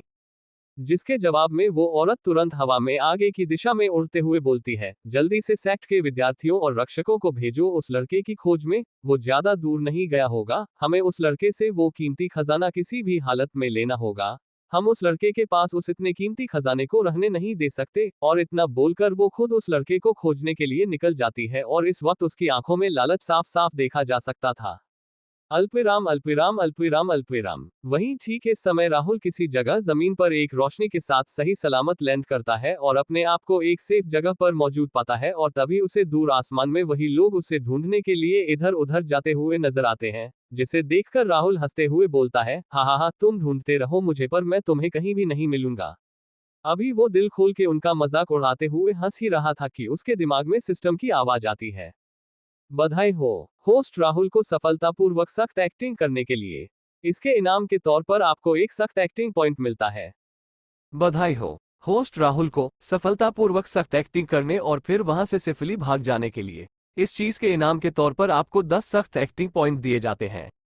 और जैसे ही राहुल ये सुनता है तो वो खुशी से बोलता है, हा हा हा, सख्त एक्टिंग करके और फिर वहां से भाग जाने में सच में बहुत मजा है। अभी वो हंस ही रहा था कि उसका ध्यान आसपास पड़ी कई तिजोरियों और बक्सों पर जाता है, जिससे वो हैरान हो जाता है और आसपास देखने लगता है कि वो ये कहां पर आ गया है। और कुछ देर इधर उधर देखने के बाद उसका ध्यान एक दीवार पर ऊपर की ओर लगे बोर्ड पर जाता है, जिस पर बड़े बड़े अक्षरों में सेलेस्टियल सेक्ट खजाने का कमरा लिखा हुआ था, जिसे पढ़कर राहुल के होठों पर एक शैतानी मुस्कुराहट आ जाती है। तो रीडर्स, आपको क्या लगता है क्या होगा इस कहानी में आगे? क्या रेखा और उसके टीचर्स राहुल को ढूंढ पाएंगे या नहीं? और आपको क्या लगता है अपने दुश्मनों के खजाने के कमरे में पहुंचकर राहुल क्या करेगा और कैसे लेगा उनसे अपना बदला? इन सब सवालों के जवाब को जानने के लिए पढ़ते रहिए इस कहानी के अगले चैप्टर्स। चैप्टर 3, घातक अच्छाई। उस दीवार पर लगे उस बोर्ड को पढ़कर राहुल बोलता है, ओ लानत है, मैं उन्हीं घटिया लोगों के सेक्ट के खजाने के कमरे में आ गया हूँ, ये कितनी शर्मनाक बात है। वैसे मैं चोरी जैसी घटिया हरकत कभी करता तो नहीं हूं, पर अगर मैंने इन सब चीजों को ऐसे ही छोड़ दिया तो स्वर्ग मुझे कभी भी माफ नहीं करेगा। और इतना बोलकर वो पास ही के बॉक्स को ललचाई हुई नजरों से देखने लगता है और उसकी तरफ छलांग लगा देता है। उस बक्से के पास पहुंचकर जैसे ही वो उस बक्से को खोलता है तो उसमें उसे एक बहुत ही ज्यादा बढ़िया लाल रंग की तलवार नजर आती है, जो दिखने में काफी आकर्षक और अच्छी क्वालिटी की लग रही थी, जिसको देखकर राहुल बिना अपनी आंखों में लालच को छुपाए हुए बोलता है, मुझे ये रख लेनी चाहिए, हाँ मुझे ये पक्का अपने पास ही रख लेनी चाहिए। और इतना डिसाइड करते ही वो उस लाल तलवार को, जो कहीं से भी नॉर्मल तलवार नहीं लग रही थी, उसको अपने सिस्टम की स्टोरेज में रख लेता है। फिर ज्यादा समय ना बर्बाद करते हुए वो जल्दी से दूसरे खजाने के बक्से की ओर अपने कदम बढ़ा देता है और जैसे ही वो उस बक्से को खोल कर देखता है तो उसे उसमें कुछ पतली और छोटी बोतलें दिखाई देती हैं, जिनके ऊपर ऊर्जा बढ़ाने वाली पिल गोलियां लिखा हुआ था, जिसको देखकर राहुल उसे भी जल्दी से अपनी सिस्टम की स्टोरेज में उसे रख लेता है और एक्साइटेड होते हुए बोलता है, मैं अब बहुत ही जल्दी अमीर होने वाला हूँ। और ठीक इसी तरह राहुल तीसरा बक्सा, चौथा, पांचवा और ऐसे करते करते कमरे में मौजूद आधे बक्से और तिजोरियां खाली कर देता है, पर उसे जल्द ही ये एहसास होता है कि वो इस तरह से पूरे सामान को अपने सिस्टम की स्टोरेज में नहीं रख सकता, क्योंकि उसके सिस्टम की स्पेस अभी लिमिटेड ही है, जो अभी लगभग भर ही चुकी है। और इस चीज के एहसास से जब वो आसपास के अभी भी भरे हुए आधे बक्सों को देखता है, तो वो किसी सच्चे और ईमानदार इंसान की तरह बोलता है, मैं ऐसे थोड़े ही इन खजानों को बर्बाद होने के लिए छोड़ सकता हूँ, मुझे इनको यहाँ से किसी भी हालत में लेकर जाना होगा, वरना स्वर्ग मुझे कभी भी इस चीज के लिए माफ नहीं करेगा। और वो फिर वहीं बैठकर इन चीजों को चोरी, मेरा मतलब बर्बाद होने से कैसे बचाए, ये सोचने लगता है। अभी वो इस प्रॉब्लम के बारे में सोच ही रहा था कि उसके दिमाग में बेहतरीन आइडिया आता है और वो खुशी से उछलते हुए बोलता है, अगर मैं यहाँ पर मौजूद सभी खाने वाले खजाने मतलब सभी पिल्स को अभी ही खा जाऊं, तो मेरे सिस्टम में बाकी सभी खजानों को रखने की पूरी जगह बन जाएगी और इससे कोई खजाना वेस्ट भी नहीं होगा। वहां मैं कितना अच्छा हूँ जो अच्छी चीजों को बिल्कुल भी वेस्ट होते नहीं बर्दाश्त कर सकता, आखिर इनको बनाने में इस सेक्ट ने कितनी मेहनत की होगी। और इतना बोलते ही राहुल अपने सिस्टम में से सभी पिल्स की बोतलों को बाहर निकाल देता है, जिससे सिस्टम में बाकी के बचे खजाने को रखने की जगह बन जाती है और वो उन बाकी बचे सभी खजानों को अपने सिस्टम में रख लेता है। अब उसके सामने उस खजाने के कमरे में सिर्फ अलग अलग तरह की गोलियों, पिल्स की बोतलें ही बची थी, जैसे शरीर को मजबूत बनाने वाली गोलियां, रक्त को शुद्ध करने वाली गोलियां, नाड़ियों को खोलने वाली गोलियां आदि। तभी राहुल उनमें से एक बोतल को उठाता है जिस पर ऊर्जा को बढ़ाने वाली गोलियां लिखा हुआ था, जिसको पढ़कर राहुल उसमें से एक गोली को निकालता है और उसे देखते हुए बोलता है, वैसे मुझे पता है कि मुझे इन सब गोलियों को ऐसे एक साथ नहीं खाना चाहिए, इससे मेरे शरीर पर बहुत बुरा प्रभाव पड़ सकता है, इसलिए सबसे पहले मैं यहाँ पर मौजूद सभी तरह की गोलियों को चखूंगा और जिससे मेरे शरीर पर बुरा प्रभाव पड़ेगा उसे नहीं खाऊंगा। और इतना सोचकर वो अपने हाथ में पकड़ी पहली गोली को मुंह में डाल लेता है और उसे किसी टॉफी की तरह चूसने लगता है और फिर उसे चबाकर खा जाता है। अभी उस टॉफी मेरा मतलब गोली को खाने के बाद राहुल के चेहरे पर कंफ्यूजन छा जाती है और वो खुद से बोलता है, अरे इस गोली का तो मेरे शरीर पर कोई भी प्रभाव नहीं पड़ा और इस गोली का तो कोई टेस्ट ही नहीं था, रुको मैं जरा दूसरी गोली ट्राई करता हूँ। और इतना बोलकर वो दूसरी बोतल की गोली को ट्राई करता है, पर इससे भी उसके शरीर पर कोई भी प्रभाव नहीं पड़ता है, जिसके कारण फिर वो तीसरी गोली ट्राई करता है और ऐसे ही फिर वो चौथी, पांचवी, छठी, सातवीं, आठवीं गोलियों को ट्राई करते जाता है। और इसी तरह राहुल वहां पर पड़ी सभी बोतलों की गोलियों को ट्राई करते करते खाने लगता है और जैसे ही कुछ देर में वो आखिरी गोली को अपने मुंह में डालता है, वैसे ही तभी उस खजाने के कमरे का गेट खुलता है और उसमें से एक लड़का कमरे के अंदर आता है और अंदर आते ही वो लड़का राहुल को देखकर, वहीं राहुल भी उस लड़के को वहां देखकर, इस वक्त दोनों ही वो लड़का और राहुल एक दूसरे को वहां देखकर कुछ भी नहीं बोलते और एक दूसरे को घूरने लगते हैं। अभी वो लड़का राहुल को घूर ही रहा था कि ठीक इसी वक्त जो आखिरी गोली राहुल के मुंह में थी वो उसको भी गले से निगल लेता है और अपने मुंह से एक डकार छोड़ता है।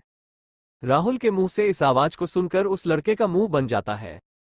फिर उसकी नजर आसपास की खाली तिजोरियों और खाली बक्सों पर पड़ती है, जिसे देखकर उस लड़के के चेहरे पर बहुत ही ज्यादा गुस्से वाले एक्सप्रेशन आ जाते हैं और वो जल्दी से अपनी म्यान में से तलवार को निकालते हुए राहुल की तरफ तान देता है और उसी गुस्से से बोलता है, तुम कौन हो, तुम्हारी हिम्मत कैसे हुई मेरे सेक्ट के इस खजाने के कमरे में घुसने की। उद्धरण चिन्ह।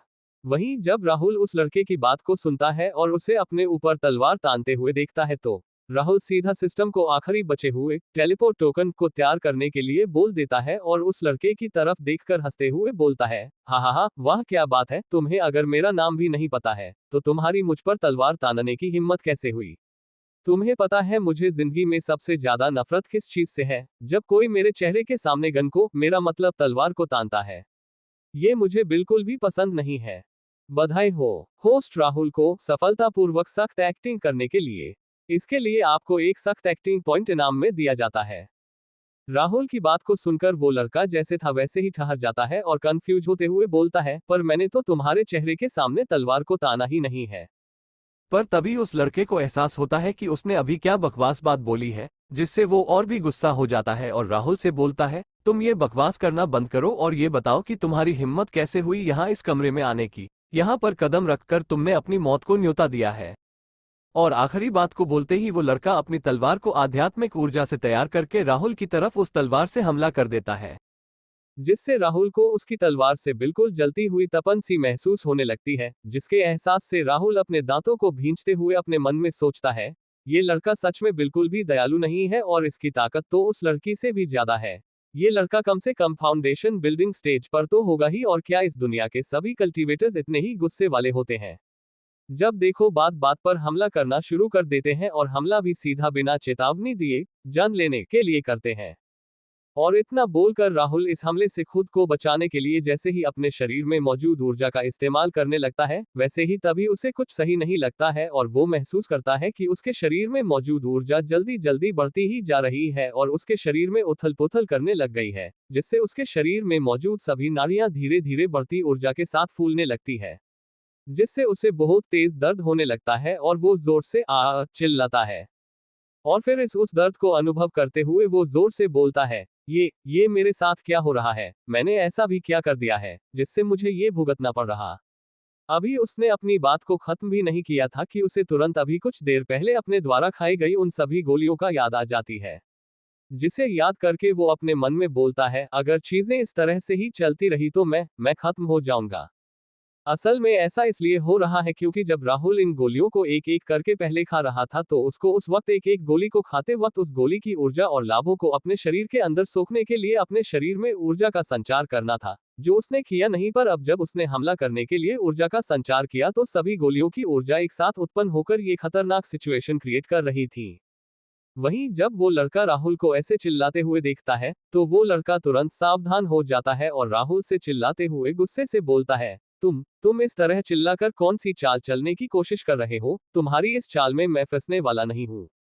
उस लड़के की बात को सुनते ही राहुल चिल्लाते हुए अपने पेट को पकड़कर वहीं बैठ जाता है, और जब वो लड़का राहुल को ऐसे इस दर्द भरी हालत में देखता है तो वो कंफ्यूज हो जाता है, पर तभी उसकी नजर राहुल के आसपास पड़ी खाली गोलियों की बोतलों पर पड़ती है, जिसे देखकर वो हैरान हो जाता है और अपने मन में बोलता है, क्या इस लड़के ने इन सभी गोलियों को एक साथ खा लिया है? ओ माय गॉड, ये सभी गोलियां तो हमारे सेक्ट के सभी बाहरी विद्यार्थियों को हर महीने सिर्फ थोड़ी थोड़ी ही दी जाती हैं, और इस लड़के ने तो उन बच्चों के कई साल की गोलियां एक बारी में ही खा ली हैं। अब इस लड़के का बचना असंभव है। तो रीडर्स, आपको क्या लगता है, क्या होगा इस कहानी में आगे? क्या राहुल इस घातक सिचुएशन से जिंदा बच पाएगा और क्या वो लड़का उसकी कोई सहायता करेगा? इन सब सवालों के जवाब को जानने के लिए पढ़ते रहिए इस कहानी के अगले चैप्टर्स सिर्फ और सिर्फ पॉकेट नॉवल ऐप पर। और हाँ, अगर चैप्टर पसंद आया हो तो लाइक जरूर कर देना। चैप्टर 4, एक मासूम खूबसूरत लड़की। अभी राहुल उस दर्द के कारण अपने पेट को पकड़ के चिल्लाते हुए जमीन पर बैठा ही था कि तभी उसके कानों में सिस्टम की आवाज आती है।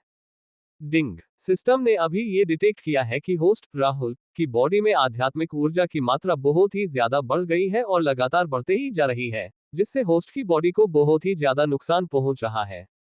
क्या आप अपने शरीर को ठीक करने के लिए सिस्टम से सहायता लेना चाहेंगे? नोट, हर बार आपको ठीक करने की कीमत एक सख्त एक्टिंग पॉइंट। और जैसे ही इस आवाज को राहुल सुनता है तो वो बिना कुछ ज्यादा सोचे सीधा ही सिस्टम को कमांड देता है, जल्दी से मुझे ठीक करना शुरू करो और मेरे शरीर से फालतू ऊर्जा को बाहर निकालो। उसकी कमांड को सुनते ही सिस्टम अपना काम करना शुरू कर देता है। डिंग। सफलतापूर्वक आपके शरीर को ठीक करने का प्रोसेस शुरू हो चुका है। एक सख्त एक्टिंग पॉइंट काट लिया गया है। डिंग। अभी हमने डिटेक्ट किया है कि होस्ट के पास अभी सिस्टम का शुरुआती प्लान सुविधाएं की है, जिसके कारण इससे पहले कि सिस्टम आपके शरीर को पूरे तरीके से ठीक कर पाए उससे पहले ही शरीर की हालत और बिगड़ती जा रही है। इसलिए आपको इस प्लान के जरिए ठीक करना असंभव है। इसलिए हम आपसे अनुरोध करेंगे कि आप हमारे मध्यम वर्ग के प्लान को खरीदें, जिससे होस्ट तुरंत ही ठीक हो जाएगा। Closing square bracket. वहीं जैसे ही सिस्टम राहुल को ठीक करने का प्रोसेस शुरू करता है, वैसे ही राहुल को अपने दर्द से आराम मिलना शुरू हो जाता है। अभी उसका दर्द पहले से काफी कम हो गया था, पर जैसे ही उसे सिस्टम की अगली बात सुनाई देती है, वैसे ही उसके चेहरे के सामने एक स्क्रीन खुल जाती है, जिस पर उसे बहुत सी अलग अलग तरह की चीजें दिख रही थीं, जिनके आगे उन चीजों के दाम लिखे हुए थे, जिससे राहुल को ये समझ आ जाता है कि ये सिस्टम की दुकान है, जहां से वो चीजें खरीद सकता है।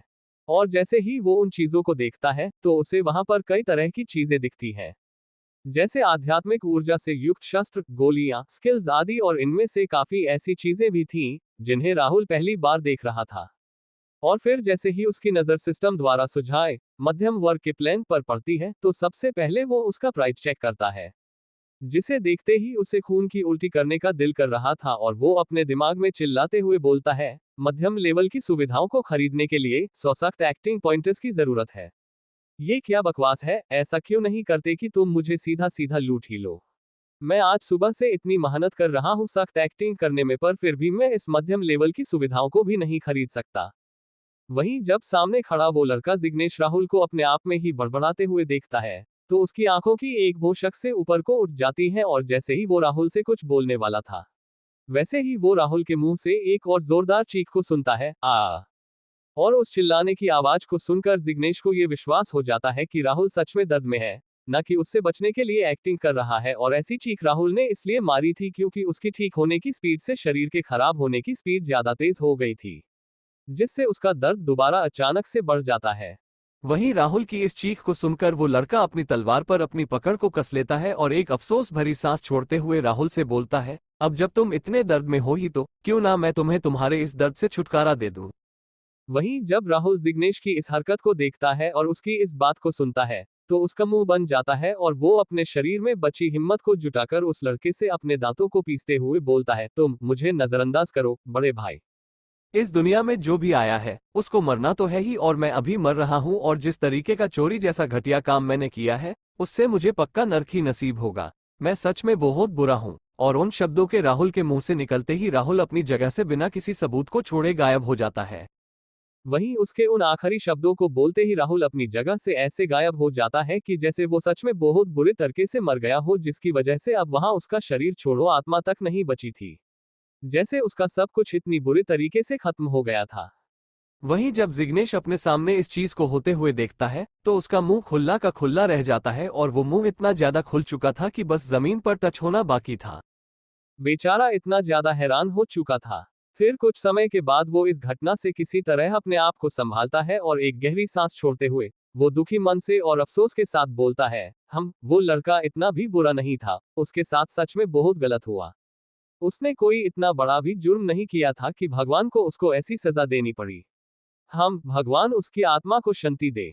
और अभी जिग्नेश राहुल के द्वारा बोले गए उन आखिरी वक्त के शिक्षादायक शब्दों से बहुत ज्यादा प्रभावित हो चुका था। अल्पविराम अल्पविराम अल्पविराम अल्पविराम अल्पविराम। वही राहुल ऑफ कोर्स हकीकत में तो मरा नहीं था। वो तो उसे डर लग रहा था कि उसके सामने वाला पागल लड़का जिग्नेश उसका भला करने के चक्कर में कहीं उसको मार ना दे। इसलिए उसने अपने आखिरी शब्दों को बोलते ही वो अपने मन में सिस्टम को टेलीपोर्ट एम्बलम का इस्तेमाल करने को बोल देता है, जिससे वो तुरंत ही उस जगह से टेलीपोर्ट हो जाता है। और वहीं इस बार सिस्टम उसे उसकी नॉर्मल सख्त एक्टिंग को देखते हुए सिर्फ एक ही सख्त एक्टिंग पॉइंट इनाम में देता है, और ये पॉइंट उस मध्यम लेवल की सुविधा की कीमत के सामने कुछ भी नहीं था। वहीं दूसरी ओर राहुल का दर्द हर बीतते पल के साथ बढ़ते जा रहा था, और वो इस दर्द से राहत पाने के लिए वो बार बार अपने ऊपर वही एक सख्त एक्टिंग पॉइंट की हीलिंग चोटों से अपने आप को ठीक करना का इस्तेमाल कर रहा था। पर अब धीरे धीरे इसका प्रभाव भी कम होते जाता है, और इन सब से अभी तक उसके शरीर की ऊर्जा बिल्कुल छोटे अमाउंट में ही शरीर से बाहर निकली थी, जिसका कोई भी फायदा नहीं दिख रहा था। और ठीक इसी वक्त राहुल एक नदी के किनारे लगे हुए पेड़ के पास टेलीपोर्ट करता है, जिससे उसकी पीठ पेड़ से लग जाती है, जिसके सहारे से राहुल किसी तरह जमीन पर बैठता है, और वहां ठीक से बैठते ही उसके सामने एक स्क्रीन खुल जाती है। Host Rahul Sharma. Cultivation stage ची refining stage level 10। Experience points 0/1000। सख्त एक्टिंग पॉइंट्स 15 पॉइंट्स। स्किल्स शुरुआती लेवल स्किल जॉब कोई भी नहीं। स्टेटस अग्नि प्रदेश का राजकुमार। शरीर की स्थिति जान को खतरा, इसको सुधारने के लिए हमारी मध्यम लेवल की सुविधाएं स्किल्स को अभी खरीदे मात्र 100 सख्त एक्टिंग पॉइंट्स में।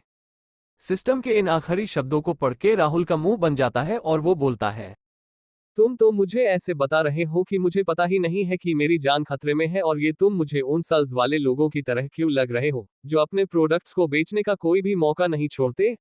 तुम घटिया सिस्टम, अपने प्रोडक्ट्स को बेचना बंद करो और मेरी जान बचाओ अभी किसी भी तरह से। देखो, तुमने शुरू में बोला था कि तुम मेरी दुनिया के शिखर तक पहुंचने में मदद करोगे, इसलिए अब जब मेरी जान खतरे में है तो मदद करो मेरी। इतना बोलकर राहुल अपने पेट को कसकर पकड़ लेता है।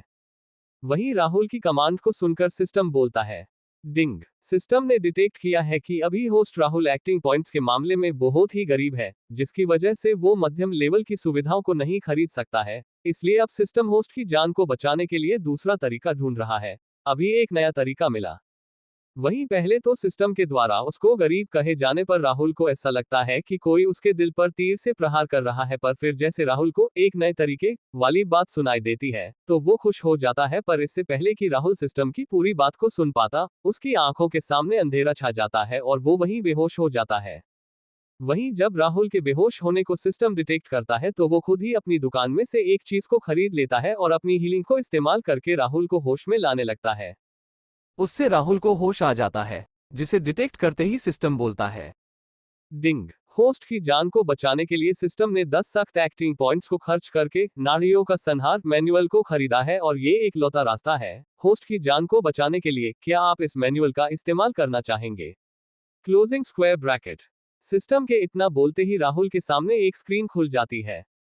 नाड़ियों का संहार मैनुअल। इस मैनुअल के इस्तेमाल से सिस्टम आपकी नाड़ियों को, जिससे आप आध्यात्मिक ऊर्जा को सोखते हैं, उनको बार बार तोड़ेगा और फिर सही करेगा, ताकि आपके शरीर की सभी फालतू ऊर्जा को आपके शरीर से निकाला जा सके, जिससे आपकी जान बच पाएगी। नोट: इस प्रोसेस में बहुत ही ज्यादा दर्द होने वाला है और इसके दौरान आप अपनी बेसिक हीलिंग का भी प्रयोग नहीं कर सकते हैं। इस डिस्क्रिप्शन को पढ़कर राहुल अपने दांतों को पीसते हुए बोलता है, अगर मेरी जान को बचाने का यही एक तरीका है तो फिर यही सही। सिस्टम, इस मैनुअल का इस्तेमाल करो, मैं तैयार हूँ। राहुल के ये कमांड देते ही सिस्टम धीरे धीरे राहुल की नाड़ियों को तोड़ता है, फिर जोड़ता है और फिर तोड़ता है और इसी तरीके से ये प्रोसेस पूरे 2 दिन और रात तक चलता है और इसके दौरान राहुल को बहुत दर्द हो रहा था, जिससे वो बहुत ही जोर जोर से चिल्ला रहा था और उसकी ये भयानक चीख पूरे जंगल में सुनी जा सकती थी। उसकी हालत इतनी बुरी हो चुकी थी कि इस प्रोसेस के खत्म होते ही वो फिर से बेहोश हो जाता है। अल्पविराम अल्पविराम अल्पविराम अल्पविराम। फिर कुछ समय बाद राहुल अपनी आंखों को खोलता है और उसे ऊपर एक लकड़ से बनी हुई छत दिखाई देती है और फिर वो अपने आसपास देखता है, जिससे उसे पता चलता है कि वो अभी किसी लकड़ी के घर में एक बिस्तर के ऊपर लेटा हुआ है। और ये पता लगते ही सबसे पहले वो एक चैन की सांस लेता है और बोलता है, लगता है मैं जिंदा बच गया हूँ। और इतना बोलते ही उसे महसूस होता है कि उसका गला बिल्कुल सूखा हुआ है, इसलिए वो दूर टेबल पर रखे पानी को पीने के लिए झटके से बैठ जाता है, पर उसके ऐसे सीधा बैठते ही उसे अपने शरीर में बहुत दर्द महसूस होता है और वो जल्दी से दोबारा अपने बिस्तर पर लेट जाता है। और लेटते ही उसे ये अपने शरीर में से दवाइयों की बहुत तेज स्मेल आती है, जिसकी वजह से वो जैसे ही अपने शरीर को देखता है तो उसे पता लगता है कि उसका पूरा शरीर किसी ने पट्टियों से लपेटा हुआ है, बिल्कुल किसी मम्मी की तरह। जिसको देखते ही वो गुस्से से बोलता है, ये कौन सा घटिया डॉक्टर है जिसने मेरे शरीर को इस तरीके से पट्टियों से लपेट दिया है, जैसे कि मुझे बहुत ज्यादा चोट लगी हुई हो। इस चोट को तो मेरा सिस्टम यूं एक सख्त एक्टिंग पॉइंट से सही कर सकता है, और तुम मुझे बताओ कि मैं इस तरह बिल्कुल मम्मी की तरह दिखते हुए सख्त एक्टिंग कैसे करूंगा? लोग हंसेंगे मेरे ऊपर। अभी वो इस बात के लिए गुस्सा कर ही रहा था कि तभी उस कमरे का गेट खुलता है और राहुल को एक बिल्कुल मधुर और प्यारी आवाज सुनाई देती है, ओह तुम उठ गए। जिसको सुनते ही राहुल थोड़ा ऊपर को उठते हुए इस आवाज की मालकिन को देखने की कोशिश करता है और उसको देखते ही राहुल जैसे था वैसे ही जम जाता है। अभी जो लड़की गेट से अंदर आई राहुल के सामने खड़ी थी, वो बहुत ही ज्यादा खूबसूरत थी। त्वचा बिल्कुल स्मूथ और गोरी, बाल बिल्कुल काले और लंबे जो उसके कंधे पर बिल्कुल खूबसूरती और स्टाइल से गिरते हुए आगे से नीचे की तरफ जा रहे थे, और उसकी आंखें बड़ी और गोल थी, जो अभी मासूमियत और भोलेपन से चमक रही थी। वहीं जब वो लड़की राहुल को जगा हुआ देखती है तो उसके लाल होठों पर एक प्यारी सी स्माइल आ जाती है, जिसको देखकर राहुल का दिल उससे बगावत करने पर उतारू हो जाता है। तो रीडर्स, आपको क्या लगता है क्या होगा इस कहानी में आगे? क्या वो सेक्ट के लोग राहुल को अब यहाँ पर ढूंढ पाएंगे, और कौन है ये खूबसूरत लड़की, और अभी राहुल यहाँ कैसे पहुंचा है? इन सब सवालों के जवाब को जानने के लिए पढ़ते रहिए इस कहानी के अगले चैप्टर्स सिर्फ और सिर्फ पॉकेट नॉवल ऐप पर। और हाँ, अगर चैप्टर पसंद आया हो तो लाइक जरूर कर देना। चैप्टर 5, क्या मेरी खूबसूरत परी बनोगी? अब तक राहुल को होश में आए हुए देख उस खूबसूरत लड़की के होठों पर एक मन मोहने वाली मुस्कुराहट छा जाती है, जिसे देखकर राहुल का दिल उससे बगावत करने पर उतारू हो जाता है। अब आगे राहुल को जगे हुए देखकर वो लड़की उसी स्माइल के साथ बोलती है, चलो अच्छा है तुम आखिरकार होश में आ ही गए, मुझे तुम्हारी बहुत ही ज्यादा चिंता हो रही थी। जब मैं कुछ सब्जियों को लेने के लिए पहाड़ के पीछे जा रही थी तो तुम मुझे वहां नदी के पास पेड़ के साइड में बेहोश पड़े हुए दिखे थे, और उस वक्त तुम्हारा पूरा शरीर खून से लथपथ था, जिसे देखते ही मैंने अपने इस गांव से एक पड़ोस में रहने वाले सुरेश भैया को तुम्हारी मदद करने के लिए बुलाया था, और वहीं तुम्हें यहाँ इस गांव में उठाकर लेकर आए हैं। तुम पक्का इस एरिया में नए होगे, तभी तो तुम सावधानी ना रख पाने की वजह से किसी जंगली जानवर के हमले में इतने ज्यादा घायल हो गए थे। पर चलो अच्छा है तुम अब ठीक हो। और इतना बोलते बोलते उस लड़की के गालों पर हल्के हल्के डिंपल भी पड़ने लगते हैं, जिसकी खूबसूरती को देखकर राहुल उसमें कहीं खो सा जाता है और वो अपने मन में बोलता है, हे भगवान, तू कैसे इतनी सुंदर लड़की को बना सकता है। ये तो पहले वाली उस गुस्से से भरी कल्टीवेटर लड़की से बहुत ही ज्यादा खूबसूरत है। ये बिल्कुल किसी फूल की तरह कोमल और किसी देवी की तरह सुंदर है, और अगर मैं इसको ऐसे ही देखता रहा तो मैं खुद को इसे गले लगाने से और इसकी रक्षा करने से खुद को रोक नहीं पाऊंगा। और वहीं जब राहुल के इन चेहरे पर आ रहे एक्सप्रेशंस को वो लड़की देखती है तो उसे लगता है कि राहुल अभी भी उन जंगली जानवरों से डरा हुआ है, जिसकी वजह से वो राहुल को शांत करने के लिए तुरंत बोलती है, तुम बिल्कुल भी मत घबराओ। ये पैंग गांव है, यहाँ पर जंगली जानवर कभी भी एंटर नहीं कर सकते हैं, और कभी कोई जंगली जानवर अगर आ भी गया तो वो कल्टीवेटर्स यहाँ आकर उनको मार के हमें बचा लेंगे। और इन सब चीजों को बताते हुए वो लड़की उनकी एक्टिंग भी कर रही थी, जैसे किसी जंगली जानवर को बताते वक्त वो अपने हाथों और चेहरे से उस जानवर की एक्टिंग करके राहुल को डराने की कोशिश करती है। जो करते वक्त वो लड़की राहुल को बहुत ही ज्यादा क्यूट और प्यारी लगती है। वहीं कुछ ही पल बाद राहुल को एहसास होता है कि वो इस लड़की की खूबसूरती में कुछ ज्यादा ही खो रहा है, जिसकी वजह से वो अपने सख्त एक्टिंग करने की जॉब को भूल रहा है, और इसका एहसास होते ही वो सख्त एक्टिंग करने लिए सीधे बैठ जाता है और उस लड़की की तरफ देखकर बोलता है, डर। वो भी मुझे राहुल को कभी भी नहीं। मैं तो किसी भी जंगली जानवर से नहीं डरता हूँ। वैसे अगर मैं तुम्हें सच बताऊं ना तो मैं असल में एक शिकारी हूँ, जो 3 दिन पहले यहीं पास के पहाड़ से गुजर रहा था, और वहां पर मैंने जंगली जानवरों का एक बहुत बड़ा झुंड देखा, जिसे देखते ही मुझे आसपास के गांवों की सुरक्षा का ख्याल आता है, जिसके कारण मैंने बिना अपनी जान की चिंता किए सीधे ही उन्हें खत्म करने के लिए उनके सामने कूद गया था। वैसे देखा जाए तो मरना तो सबको है ही, पर जो बात अलग होती है तो वो ये कि कौन आसानी से मरता है और कौन मुश्किल तरीके से मरता है। पर मैंने इन सब चीजों की कोई भी चिंता नहीं की, और उन सभी जानवरों से मैं लगातार 3 दिन और 3 रातों के लिए उनसे लड़ता रहा। देखो, मेरे शरीर पर अभी भी उन खतरनाक भेड़ियों से लगी हुई चोट का निशान है। और इतना बोलते ही वो अपनी बाजुओं को दिखाने लगता है। वहीं राहुल की बात को सुनकर वो लड़की हैरान होते हुए बोलती है, क्या भेड़िए? पर जहाँ एक मुझे पता है कि यहाँ इस पहाड़ पर कोई भेड़िया है ही नहीं। जिसे सुनते ही राहुल हैरानी से बोलता है, क्या इस पहाड़ पर भेड़िए नहीं है? तो पक्का दूसरे किसी पहाड़ से आए हुए होंगे। देखो मुझे उन्होंने कितनी बड़ी चोट दी है उन्होंने, और तुम्हें पता है 3 दिन बाद जब मैं उन जंगली जानवरों के हमलों से खुद को नहीं बचा सकता था, तो मैंने उसी वक्त बिना अपनी जान की परवाह किए उनमें से कई जंगली जानवरों को बुरी तरीके से घायल कर दिया था। पर उन्हीं में से एक जंगली जानवर ने मुझे उस पहाड़ से नीचे गिरा दिया था, जिससे मुझे लगा कि अब मैं नहीं बचूंगा। पर देखो मेरी किस्मत कितनी बढ़िया निकली, मेरी जान को खुद इतनी खूबसूरत परी ने बचा ली है, और अब वो मेरा ख्याल भी रख रही है ताकि मैं जल्दी से जल्दी ठीक हो पाऊं। वहीं जब ये आखिरी वाली बात वो लड़की सुनती है तो उसका चेहरा तुरंत शर्म से लाल हो जाता है, और वो बोलती है, मैं कोई खूबसूरत परी नहीं हूँ, मेरा नाम पल्लवी है। उसकी इस बात को सुनकर राहुल बिल्कुल सीरियस एक्सप्रेशन के साथ बोलता है, पल्लवी, तुम भले ही परी ना हो, पर क्या तुम सिर्फ मेरी खूबसूरत परी नहीं बन सकती हो? जिसको सुनते ही पल्लवी का चेहरा बिल्कुल टमाटर सा लाल हो जाता है, और वो तुरंत ही अपने चेहरे को हाथों से छुपाकर घूमकर वापस कमरे से बाहर भाग जाती है। पल्लवी को ऐसे वहां से शर्माते हुए ऐसे भागते देख राहुल के चेहरे पर एक स्माइल आ जाती है, और वो अपने मन में खुद की तारीफ करते हुए सीधे बेड पर लेट जाता है और मंद मंद मुस्कुराने लगता है। और ये सिर्फ उस लड़की की वजह से नहीं था, बल्कि उसे अभी 2 सख्त एक्टिंग पॉइंट्स भी प्राप्त हुए थे, जिसके मिलते ही वो सिस्टम की स्टेटस विंडो को खोलता है। Host Rahul Sharma, cultivation stage, ची रिफाइनिंग स्टेज, लेवल 10, छोटी बढ़ोतरी। Experience points 0/1000। सख्त एक्टिंग पॉइंट्स 7 पॉइंट्स। स्किल्स शुरुआती लेवल, स्किल जॉब कोई भी नहीं। स्टेटस अग्नि प्रदेश का राजकुमार। इस बार राहुल अपने कल्टीवेशन के साथ उस छोटी बढ़ोतरी को भी देखता है, जिसे देखकर वो अपने मन में बोलता है, ये यहाँ पहले तो नहीं था, कहीं ये बार बार मेरी नाड़ियों को तोड़ने और ठीक करने से तो नहीं हुआ है? पर वो इस बात को जल्द ही इग्नोर कर देता है। सिस्टम को उसे पूरा हील ठीक करने की कमांड देता है, जिसे सुनते ही सिस्टम एक सख्त एक्टिंग पॉइंट को खर्च करके राहुल को पूरे तरीके से हील कर देता है, और हील होते ही राहुल की बॉडी अपने आकार में वापस आ जाती है, जो अभी तक सूखकर कांटा हालत में थी, और इसके कारण उसके शरीर पर लगी पट्टियां भी फटकर अलग हो जाती हैं। और उसके हील होते ही उसे अपने शरीर में बहुत अच्छी फीलिंग महसूस होती है, और उसे इस वक्त काफी रिलैक्स भी महसूस होता है, और उसे अपनी ताकत पहले चोट लगने के मुकाबले काफी ज्यादा महसूस हो रही थी।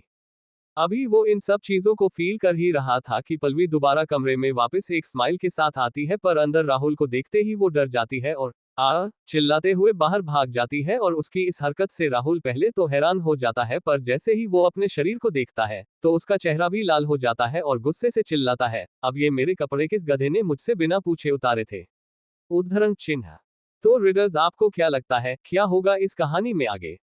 क्या किस्मत में है राहुल के लिए इस गांव में? और तब क्या होगा जब सेलेस्टियल सेक्ट के लीडर को ये पता लगेगा कि उसके सेक्ट के खजाने का कमरा पूरे तरीके से खाली हो चुका है? इन सब सवालों के जवाब को जानने के लिए पढ़ते रहिए इस कहानी के अगले चैप्टर्स सिर्फ और सिर्फ पॉकेट नॉवल ऐप पर। और हाँ, अगर चैप्टर पसंद आया हो तो लाइक जरूर कर देना। चैप्टर 6, खूबसूरत लड़की की जान खतरे में। अब तक राहुल की चोट ठीक होने के कारण उसका शरीर पहले जैसा हो जाता है, जिसकी वजह से उसके शरीर पर बंधी पट्टियां फटकर उसके शरीर से जगह जगह से अलग हो जाती हैं। और तभी ठीक इसी वक्त पल्लवी उस घर के अंदर आती है और राहुल को इस हालत में देखकर वो तुरंत ही चिल्लाकर बाहर भाग जाती है, जिसके कारण राहुल कंफ्यूज हो जाता है कि पल्लवी उसको देखकर यहाँ से बाहर क्यों भागी है। और इसका जवाब उसे जल्द ही मिल जाता है जब वो अपने शरीर पर ध्यान देता है, और इस चीज को जानकर उसका चेहरा भी लाल हो जाता है और वो गुस्से से बोलता, किस गधे ने मुझसे बिना पूछे मेरे कपड़े निकाले थे।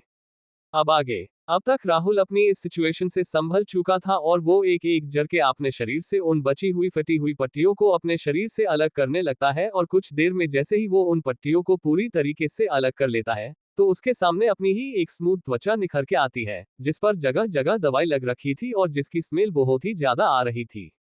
अभी वो अपने शरीर को ध्यान से चेक कर ही रहा था कि कहीं कोई चोट बाकी तो नहीं रह गई है कि तभी उसके कानों में घर के ठीक बाहर खड़ी पल्लवी की आवाज सुनाई देती है, राहुल, तुमने इन पट्टियों को क्यों खोल दिया है? डॉक्टर ने अभी इन पट्टियों और दवाइयों को पूरे 1 महीना लगा कर रखने की सलाह दी है क्योंकि तुम्हारे शरीर पर बहुत ज्यादा चोट लगी हुई है। और ये सब बोलते वक्त भी पल्लवी घर के अंदर कदम नहीं रखती है और डर कर बाहर ही खड़ी रहती है।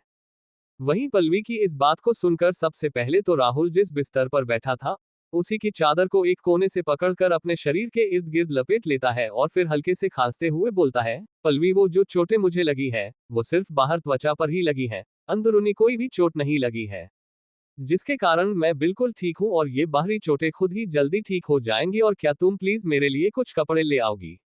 जिसे सुनते ही बाहर से पल्लवी जवाब देती है, तुम यहीं रुको, मैं अभी आती हूँ। और इतना बोलकर वो वहां से चली जाती है, जिसके कदमों की जाने की आवाज राहुल को अंदर कमरे में सुनाई देती है और उसे पता चलता है कि पल्लवी यहां से जा चुकी है, जिसके कारण वो सीधा अपने बिस्तर पर लेट जाता है और पल्लवी का कपड़ों के साथ आने का वेट करने लगता है। पर हर बीतते पल के साथ उस बिस्तर पर उसका लेटना मुश्किल होते जा रहा था क्योंकि उसे खुद के शरीर पर लगी दवाइयों की काफी बदबू आ रही थी, जिसकी घिन से उसने अपनी नाक को अपने हाथ से बंद कर लिया था।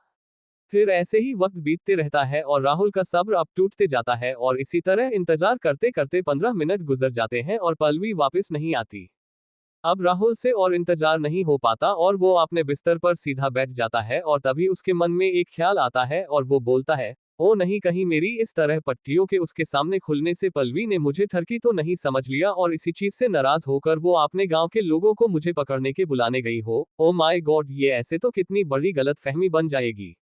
और अपने मन में इस ख्याल के आते ही राहुल उस चादर को अच्छे तरीके से अपने शरीर के इर्द गिर्द लपेट लेता है और बिस्तर से उतरकर बिना कोई आवाज किए धीरे धीरे दरवाजे की तरफ बढ़ने लगता है। और गेट के पास पहुंचते ही वो चुपके से घर के बाहर इधर उधर देखने लगता है। उसे घर के बाहर सामने कच्ची गलियां दिखती हैं, आसपास लकड़ से बने हुए घर दिखाई देते हैं, आसपास हरे घास का मैदान दिखाई देता है और घर की हालतों को देखकर उसे ये समझ आ जाता है कि ये एक शांति भरा गरीब गांव है। पर फिर भी इस पूरे गांव में एक अलग ही खिंचाव सा है, जिसके कारण ये जगह रिटायरमेंट लेने के बाद शांति से रहने के लिए बेस्ट है। पर बाहर के नज़ारों को देखते हुए उसे महसूस होता है कि आसपास कुछ ज्यादा ही शांति है। उस समय से जब वो बेड पर पल्लवी के जाने से पहले लेटा हुआ था और पल्लवी के जाते ही ऐसा हो गया था कि पूरा गांव ही खाली हो गया है और उसे वहां बाहर दूर दूर तक कोई भी नहीं दिखता है। और इस बात से वो बहुत ही ज्यादा कंफ्यूज होने लगता है और सोचने लगता है कि गांव के सारे लोग आखिर गए तो गए कहाँ हैं। और इस सवाल के जवाब के लिए वो गेट से खुद बाहर निकलकर आसपास देखने का डिसाइड करता है। और जैसे ही वो ये डिसाइड करके उस घर से अपना पहला कदम बाहर निकालता है तो तभी उसे दूर से कुछ हलचल सुनाई देती है, जिसको सुनते ही वो उस आवाज की दिशा में देखता है तो उसे दूर से बहुत सारे गांव वाले अपने हाथ में हथियारों को लेते हुए और धूल उड़ाते हुए अपनी तरफ आते हुए दिखाई देते हैं। जिसको देखकर राहुल की आंखें बड़ी बड़ी ही जाती हैं और मुंह भी हल्का सा खुल जाता है और वो खुद से बोलता है, ओ नो। लगता है उस लड़की ने सच में सब कुछ गांव वालों को बता दिया है, जिसकी वजह से अब ये सारे गांव वाले मुझे पीटने के लिए आ रहे हैं। और जैसे ही वो गांव वाले राहुल के पास आते जा रहे थे, वैसे ही राहुल के कानों में उनके बोलने की आवाज सुनाई देती है, जल्दी चलो सभी, हम उस जानवर को अपने गांव को नुकसान पहुंचाने नहीं देंगे। और जैसे राहुल इस बात की सुनता है, तो वो गुस्से से घर के गेट को जोर से लात मार के खोलता है और उस छेद वाले फटे चादर को पहनकर बाहर आ जाता है और बोलता है, ये क्या बकवास है, तुम अब मुझे जानवर कह रहे हो? तुम्हारा लड़ाई शुरू करने का इरादा है? तो आ जाओ फिर लड़ाई ही कर लेते हैं। अभी राहुल ने इतना बोला ही था कि एक गांव वाला राहुल के पास आ जाता है और उससे चेहरे पर कंफ्यूजन के साथ पूछता है, छोटू तुम घर से बाहर अपने बिस्तर से उठकर क्यों आ गए हो? उद्धरण चिन्ह। तभी दूसरा गांव वाला भी वहां आ जाता है और बोलता है, हाँ, डॉक्टर ने तुम्हें 1 महीना बिस्तर पर रहने को बोला है, तो तुम यहाँ बाहर क्या कर रहे हो? जाओ अंदर जाओ अभी के अभी और बिस्तर पर लेट जाओ, अगर तुम्हें किसी भी चीज की जरूरत होगी तो हमारे गांव वाले उस चीज का ख्याल रख लेंगे, तुम आराम करो।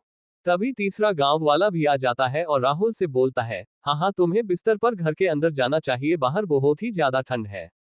अल्पविराम अल्पविराम अल्पविराम अल्पविराम। अभी उन सब की बातों को सुनकर राहुल पूरे कंफ्यूज एक्सप्रेशन के साथ घर के अंदर था और वो उसी कंफ्यूजन के साथ बोलता है, तुम लोग क्या मेरे साथ मजाक कर रहे हो? क्या तुम लोग मुझे यहाँ पीटने नहीं आए थे?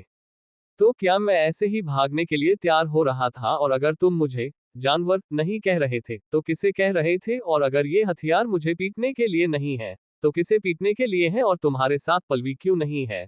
वो अभी कहाँ है? और इसी तरह अपनी कंफ्यूजन में वो इतने सारे सवाल पूछ लेता है, जिसका जवाब देते हुए पहला गांव वाला बोलता है, अरे छोटू हम तुम्हें मारने क्यों आएंगे? और ये हथियार तो हमने उन जंगली जानवरों को मारने के लिए आपने साथ लिए हैं। तभी दूसरा गांव वाला भी बोलता है, हाँ हाँ छोटू, बाहर जंगली जानवर घूम रहे हैं, इसलिए तुम्हें भी अपने घर के अंदर ही रहना चाहिए और ये थोड़े समय की तो बात है, हमें उन जानवरों को यहाँ से भगाने और मारने में लिए और उसके बाद हम साथ में पार्टी करेंगे। जिसे सुनते ही राहुल हैरान होते हुए बोलता है, जंगली जानवर कहाँ? और इतना बोलकर वो घर से बाहर अपने सर को करके इधर उधर देखने लगता है और वो चिंता करते हुए दोबारा उनसे पूछता है, पलवी अभी तक वापस नहीं आई है, वो अभी कहाँ है? उद्धरण चिन्ह। जिसको सुनते ही पहले गांव वाले एक दूसरे को देखते हैं, फिर एक गांव वाला आगे बढ़कर बोलता है, असल में हमें ये बात की गांव के पास के पहाड़ के नीचे जंगली जानवर आ चुके हैं, पलवी के द्वारा ही पता चली है, जो अभी उन्हीं जंगली जानवरों के इलाके में फंसी हुई है और उसे गुप्ता परिवार के लड़के ने देख लिया था और हमें ये सारी सिचुएशन बताई है और हम सब अभी पलवी को बचाने के लिए ही जा रहे हैं और तुम बिल्कुल भी चिंता मत करो, हम पलवी को बचा लेंगे और सही सलामत घर ले आएंगे। उनकी इस बात को सुनकर कि पलवी की जान खतरे में है, राहुल को अपने दिल में एक चुभन सी महसूस होती है और वो पलवी की चिंता में घबराने लगता है और अभी उसके दिमाग में सिर्फ यही चीज चल रही थी कि उसे अभी इसी वक्त किसी भी हालत में पलवी को बचाना है, पर अभी उसे पहनने के लिए कुछ चाहिए था क्योंकि इस चादर को अपने शरीर पर लपेटे हुए वो कुछ भी नहीं कर सकता है। और यही सोचते सोचते उसकी नजर वहीं पास में पड़ी एक कपड़ों की अलमारी पर पड़ती है, जिसे देखते ही वो उस अलमारी के पास जाकर उसे खोल देता है और उसमें से वो जल्दी से एक लौती पड़ी हुई चीज जो कि एक लाल रंग की लड़कियों की सलवार थी, उठा लेता है और जल्दी से पहनकर उस चादर को वहीं फेंककर वो घर से बाहर पहाड़ से नीचे की ओर पलवी को बचाने के लिए भाग जाता है। और उसे ऐसे भागते हुए देख वहां खड़े सभी गांव वाले उसे रोकने की कोशिश करते हुए पीछे से चिल्लाने लगते हैं। तो रीडर्स आपको क्या लगता है, क्या होगा इस कहानी में आगे? क्या राहुल पलवी की जान बचा पाएगा उन जंगली जानवरों से या खुद ही अपनी जान को खतरे में डाल लेगा? और क्या ये जंगली जानवर नॉर्मल ही होंगे या इनमें भी होंगी आध्यात्मिक ऊर्जा से युक्त शक्तियां? इन सब सवालों के जवाब को जानने के लिए पढ़ते रहिए इस कहानी के अगले चैप्टर्स सिर्फ और सिर्फ पॉकेट नॉवल ऐप पर। और हाँ, अगर चैप्टर पसंद आया हो तो लाइक जरूर कर देना। चैप्टर 7, लाल सलवार पहना हुआ सुपर हीरो। कोष्टक। अब तक गांव वालों से ये सुनने के बाद कि पलवी की जान अभी खतरे में है, राहुल बहुत ही ज्यादा घबरा जाता है और उसके दिमाग में चल रहे सभी ख्याल एक ही पल में गायब हो जाते हैं और अभी उसके दिमाग में सिर्फ यही चलने लगता है कि उसे किसी ना किसी हालत में पलवी को उन जंगली जानवरों से बचाना ही होगा। और ये अपने मन ठानते ही राहुल जल्दी से वहीं पास में रखी अलमारी से बिना ज्यादा ध्यान दिए ही एक लाल रंग की सलवार को उठाकर पहन लेता है और उस चादर को वहीं पर फेंक देता है और फिर पलवी की जान को बचाने के लिए वो तुरंत घर से बाहर पहाड़ की तरफ भागने लगता है। अब आगे राहुल को वहां से ऐसे भागते देख गांव वाले पीछे से राहुल को रोकने के लिए चिल्लाने लगते हैं, छोटू तुम कहाँ भागे जा रहे हो, बाहर बहुत ही ज्यादा खतरा है। छोटू तुम प्लीज वापस घर में आ जाओ और आराम करो, तुम अभी बिल्कुल भी ठीक नहीं हुए हो और पल्लवी की चिंता बिल्कुल भी मत करो, उसको हम बचा लेंगे।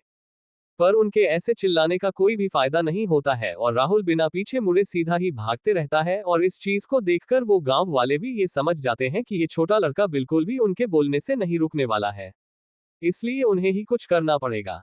और इतना एहसास होते ही गांव वाले आपस में एक दूसरे की आंखों में देखकर कुछ इशारा करते हैं और बाहर राहुल को रोकने के लिए उसके पीछे भागने लगते हैं और जैसे ही वो घर से बाहर आते हैं वैसे ही वो दो ग्रुप में बंट जाते हैं। उनमें से एक ग्रुप राहुल के पीछे राहुल को रोकने के लिए भागने लगता है और दूसरा ग्रुप पहले वाले ग्रुप से अलग दूसरी दिशा में भागने लगता है। वहीं राहुल, जिसके दिमाग में सिर्फ पल्लवी को ही बचाने की टेंशन चल रही थी, वो भागते भागते पहाड़ से अब नीचे उतरने ही वाला था और उसे अभी पीछे से उन गांव वालों की भी आवाजें सुनाई दे रही थी, जो उसको उसी की भलाई के लिए रोकना चाहते थे, जिसे सुनकर राहुल को काफी अच्छा फील होता है। पर वो अभी चाहकर भी उनकी बात को सुनकर रुक नहीं सकता था, क्योंकि उसे इस वक्त पल्लवी की जान किसी भी तरीके से बचानी जो थी। अभी वो लगभग नीचे पहुंच ही गया था कि तभी उसके सामने वही दूसरा ग्रुप आ जाता है और उसे वहीं पर रोक देता है। उन गांव वालों को ऐसे अपने सामने देख राहुल रुक जाता है और उन्हें रास्ते से हटने के लिए रिक्वेस्ट करने लगता है, जिसको सुनकर उन गांव वालों को ये तो समझ नहीं आता है कि राहुल आगे क्यों जाना चाहता है, और ऐसा उन्हें इसलिए लग रहा था क्योंकि उनके सामने वाला इतनी कम उम्र का लड़का आखिर जंगली जानवरों से तो नहीं ही लड़ सकता है। पर इस सवाल को वो जल्द ही अपने दिमाग से निकाल देते हैं और सीधा सीधा उसकी सेफ्टी के लिए उसे आगे जाने से मना कर देते हैं। और उनमें से एक गांव वाला बोलता है, छोटू तुम यहाँ से अब आगे नहीं जा सकते हो, क्योंकि आगे उन खतरनाक जंगली जानवरों का इलाका शुरू हो जाता है और डॉक्टर ने हमें बताया था कि तुम्हारी चोटें बहुत ही ज्यादा सीरियस हैं और तुम्हें ठीक होने के लिए पूरा 1 महीना आराम करना पड़ेगा। पर तुम आराम करने की जगह अपने शरीर पर इतना बुरा प्रभाव डालते हुए भागकर यहाँ आ गए हो, जाओ अभी वापस घर में जाओ। अगर तुम्हें कुछ हो गया तो हम पल्लवी को क्या जवाब देंगे? उद्धरण चिन्ह। वहीं जब ये सारी बात राहुल सुनता है तो वो पैनिक करने लगता है और तुरंत अपने सामने खड़े लोगों से बोलता है, आप लोग मेरी चिंता कर रहे हैं, मुझे काफी अच्छा लगा, पर मैं अब बिल्कुल ठीक हो चुका हूं और मैं तुम लोगों को बताना चाहता हूं कि मैं एक शिकारी हूं, इसलिए मुझे उन जंगली जानवरों को मारने का काफी एक्सपीरियंस है, इसलिए आप लोग साइड हो जाइए और मुझे पल्लवी को बचाने के लिए जाने दीजिए। अभी राहुल ने इतना ही बोला था कि उसके कानों में एक लड़की की तेज चीख सुनाई देती है, आ, जिसको सुनते ही राहुल को पता चल जाता है कि ये पल्लवी की आवाज है और इसका एहसास होते ही वो जल्दी से उस आवाज की दिशा में देखता है और उसके साथ बाकी गांव वाले भी उस चीख को सुनकर उस दिशा की तरफ देखते हैं। राहुल के उस दिशा में देखते ही उसका दिल धक से बैठ जाता है, क्योंकि उसे दूर सामने से तेजी से भागते हुए पल्लवी नजर आती है, जिसके पीछे उसे एक बड़ी आकृति वाला जंगली जानवर, नहीं आध्यात्मिक जानवर, भागते हुए दिखाई देता है, जिसकी आंखें इस वक्त पूरी तरीके से लाल थी और वो लगातार आगे भागती हुई पल्लवी को ही देख रहा था। अभी इस दृश्य को राहुल देख ही रहा था कि वो देखता है कि पल्लवी पैरों में एक पत्थर के आने की वजह से नीचे आ चिल्लाते हुए गिर जाती है और पीछे से आ रहे उस खतरनाक जानवर को उसकी तरफ आते हुए उस जानवर को देखने लगती है और उसको ऐसे इतनी तेजी से अपनी तरफ भागते हुए देख पल्लवी को ये पता चल जाता है कि अब उसके पास वापस खड़े होकर भागने का समय नहीं है, इसलिए वो आगे जो भी उसके साथ होने वाला उसके एहसास से डर के मारे अपनी आंखों को बंद कर लेती है और अपने बुरे परिणाम यानी मौत को स्वीकार करके उसके आने का इंतजार करने लगती है। और इस चीज को जब वो गांव वाले देखते हैं तो वो भी वहीं जम से जाते हैं और ऐसा उनके डर और पल्लवी की आगे होने वाली हालत को सोचकर हुआ था। वो आगे बढ़कर पल्लवी को बचाना चाहते थे, मगर इतने बड़े जंगली जानवर को देख और अपने और पल्लवी के बीच की दूरी को देखकर वहीं जमे से खड़े रह जाते हैं और उन्होंने आज तक इतना बड़ा जंगली जानवर कभी भी नहीं देखा था। नोट: ये गांव वाले इस सामने वाले आध्यात्मिक जानवर को अभी एक नॉर्मल जंगली जानवर ही समझ रहे थे, जिसका बस साइज बड़ा था, और ऐसा इसलिए क्योंकि वो ठहरे एक नॉर्मल इंसान जिनके पास कोई भी आध्यात्मिक जड़ मौजूद नहीं है, जिसके कारण वो उस जानवर से निकलने वाले आध्यात्मिक ऊर्जा को महसूस नहीं कर सकते थे, पर ये चीज राहुल महसूस कर सकता था। आध्यात्मिक जानवर कौन होते हैं? आध्यात्मिक जानवर वो होते हैं जो कल्टीवेटर्स की तरह आध्यात्मिक ऊर्जा को अपने शरीर के अंदर समाकर अपने शरीर को शुद्ध करके ताकतवर बना सकते हैं, पर इनमें कल्टीवेटर्स की तरह आध्यात्मिक जड़ नहीं होती है, बल्कि इन्हें अपने पहली पीढ़ियों से ही एक स्पेशल ब्लड लाइन प्राप्त होती है, जिसकी मदद से आध्यात्मिक ऊर्जा का इस्तेमाल कर सकते हैं, और ऐसा सिर्फ कुछ जानवर ही कर सकते हैं, और सामने वाला जानवर भी उनमें से एक है। कोष्टक। वहीं दूसरी ओर जब वो आध्यात्मिक जानवर अपने शिकार को ऐसे जमीन पर गिरा हुआ बेबस हालत में देखता है तो उसे समझ आ जाता है कि उसका शिकार अब कहीं भी नहीं भागने वाला है।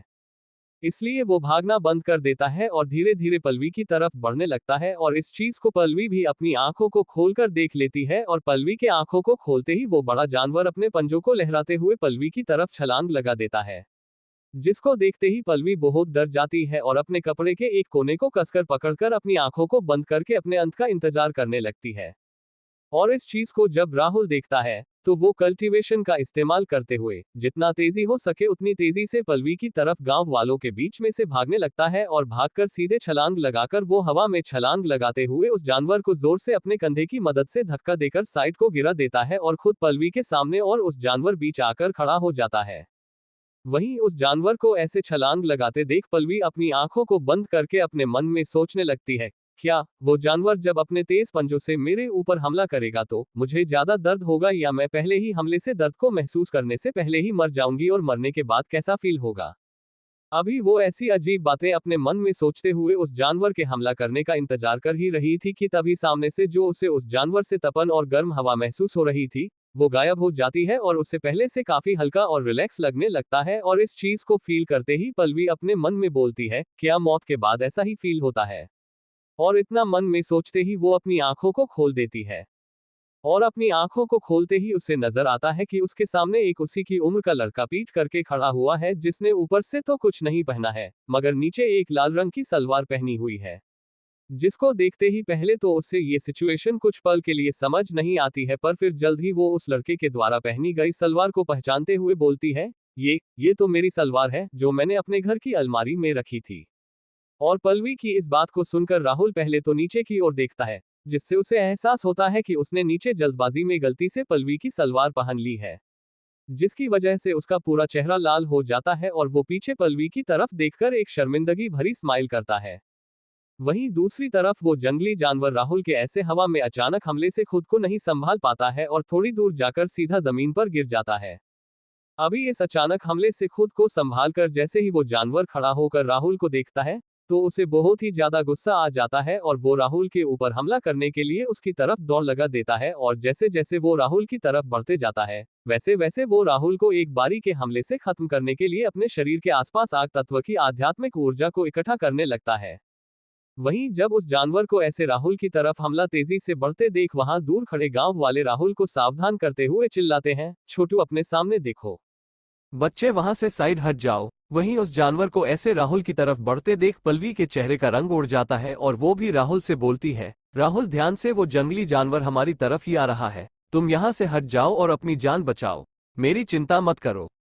और पल्लवी की इस बात को सुनकर राहुल अपने चेहरे को सामने की ओर कर लेता है, जहां वो उस जानवर को अपनी तरफ बढ़ते हुए देखता है और उस जानवर को अपनी तरफ बढ़ते देख राहुल अपनी कल्टीवेशन का इस्तेमाल करते हुए अपनी लात पर अपनी शुद्ध आध्यात्मिक ऊर्जा को लपेटता है और उस जानवर के पास आते ही उसके सर पर दे मारता है। और राहुल के इस एक लात के हमले से ही वो जानवर कम कल्टीवेशन होने की वजह से एक बार में ही मर जाता है और वो अपने लहूलुहान सर के साथ दूर जाकर गिरता है। वहीं इस नज़ारे को अपने सामने देखकर वहां मौजूद सभी लोगों के मुंह खुले के खुले रह जाते हैं और वो उसी हैरानी के साथ बोलते हैं, सिर्फ एक लात से ही इस बच्चे ने इतने बड़े जानवर को मार दिया, ये लड़का कितना ज्यादा ताकतवर है। और तभी विक्रम को अपने मन में सिस्टम की नोटिफिकेशन सुनाई देती है। डिंग, बधाई हो होस्ट राहुल को सफलतापूर्वक सख्त एक्टिंग करने पर। इसके लिए सिस्टम आपको 3 सख्त एक्टिंग पॉइंट्स इनाम में देता है। डिंग, बधाई हो होस्ट राहुल को सफलतापूर्वक सख्त एक्टिंग करने पर। इसके लिए सिस्टम आपको 5 सख्त एक्टिंग पॉइंट्स इनाम में देता है। इस नोटिफिकेशन पर राहुल ज्यादा ध्यान नहीं देता है क्योंकि वो यहाँ पल्लवी की जान को बचाने आया था, ना कि सख्त एक्टिंग करने। और इस नोटिफिकेशन को इग्नोर करके वो जैसे ही पल्लवी की तरफ उसका हाल पूछने के लिए घूमता है वैसे ही उसे दोबारा सिस्टम की नोटिफिकेशन सुनाई देती है। डिंग, बधाई हो होस्ट राहुल को इस टाइगर बुल आध्यात्मिक जानवर को मारने पर। इसके लिए सिस्टम आपको 1 सख्त एक्टिंग पॉइंट और 1200 एक्सपीरियंस पॉइंट्स देता है। डिंग, बधाई हो होस्ट राहुल को 1000 एक्सपीरियंस पॉइंट्स को इकट्ठा करने के लिए, जिसके कारण आपका अब कल्टीवेशन लेवल बढ़कर फाउंडेशन स्टेज लेवल 1 पर चला गया है। Closing square bracket. Ding, system ने ये डिटेक्ट किया है कि होस्ट के पास मध्यम वर्ग का पैक नहीं है, जिसके कारण होस्ट के कल्टीवेशन को आगे नहीं बढ़ाया जा सकता है। इसलिए सिस्टम होस्ट के बचे हुए 200 एक्सपीरियंस को अपने पास बैंक में संभाल कर रखेगा। क्लोजिंग स्क्वायर ब्रैकेट उद्धरण चिन्ह।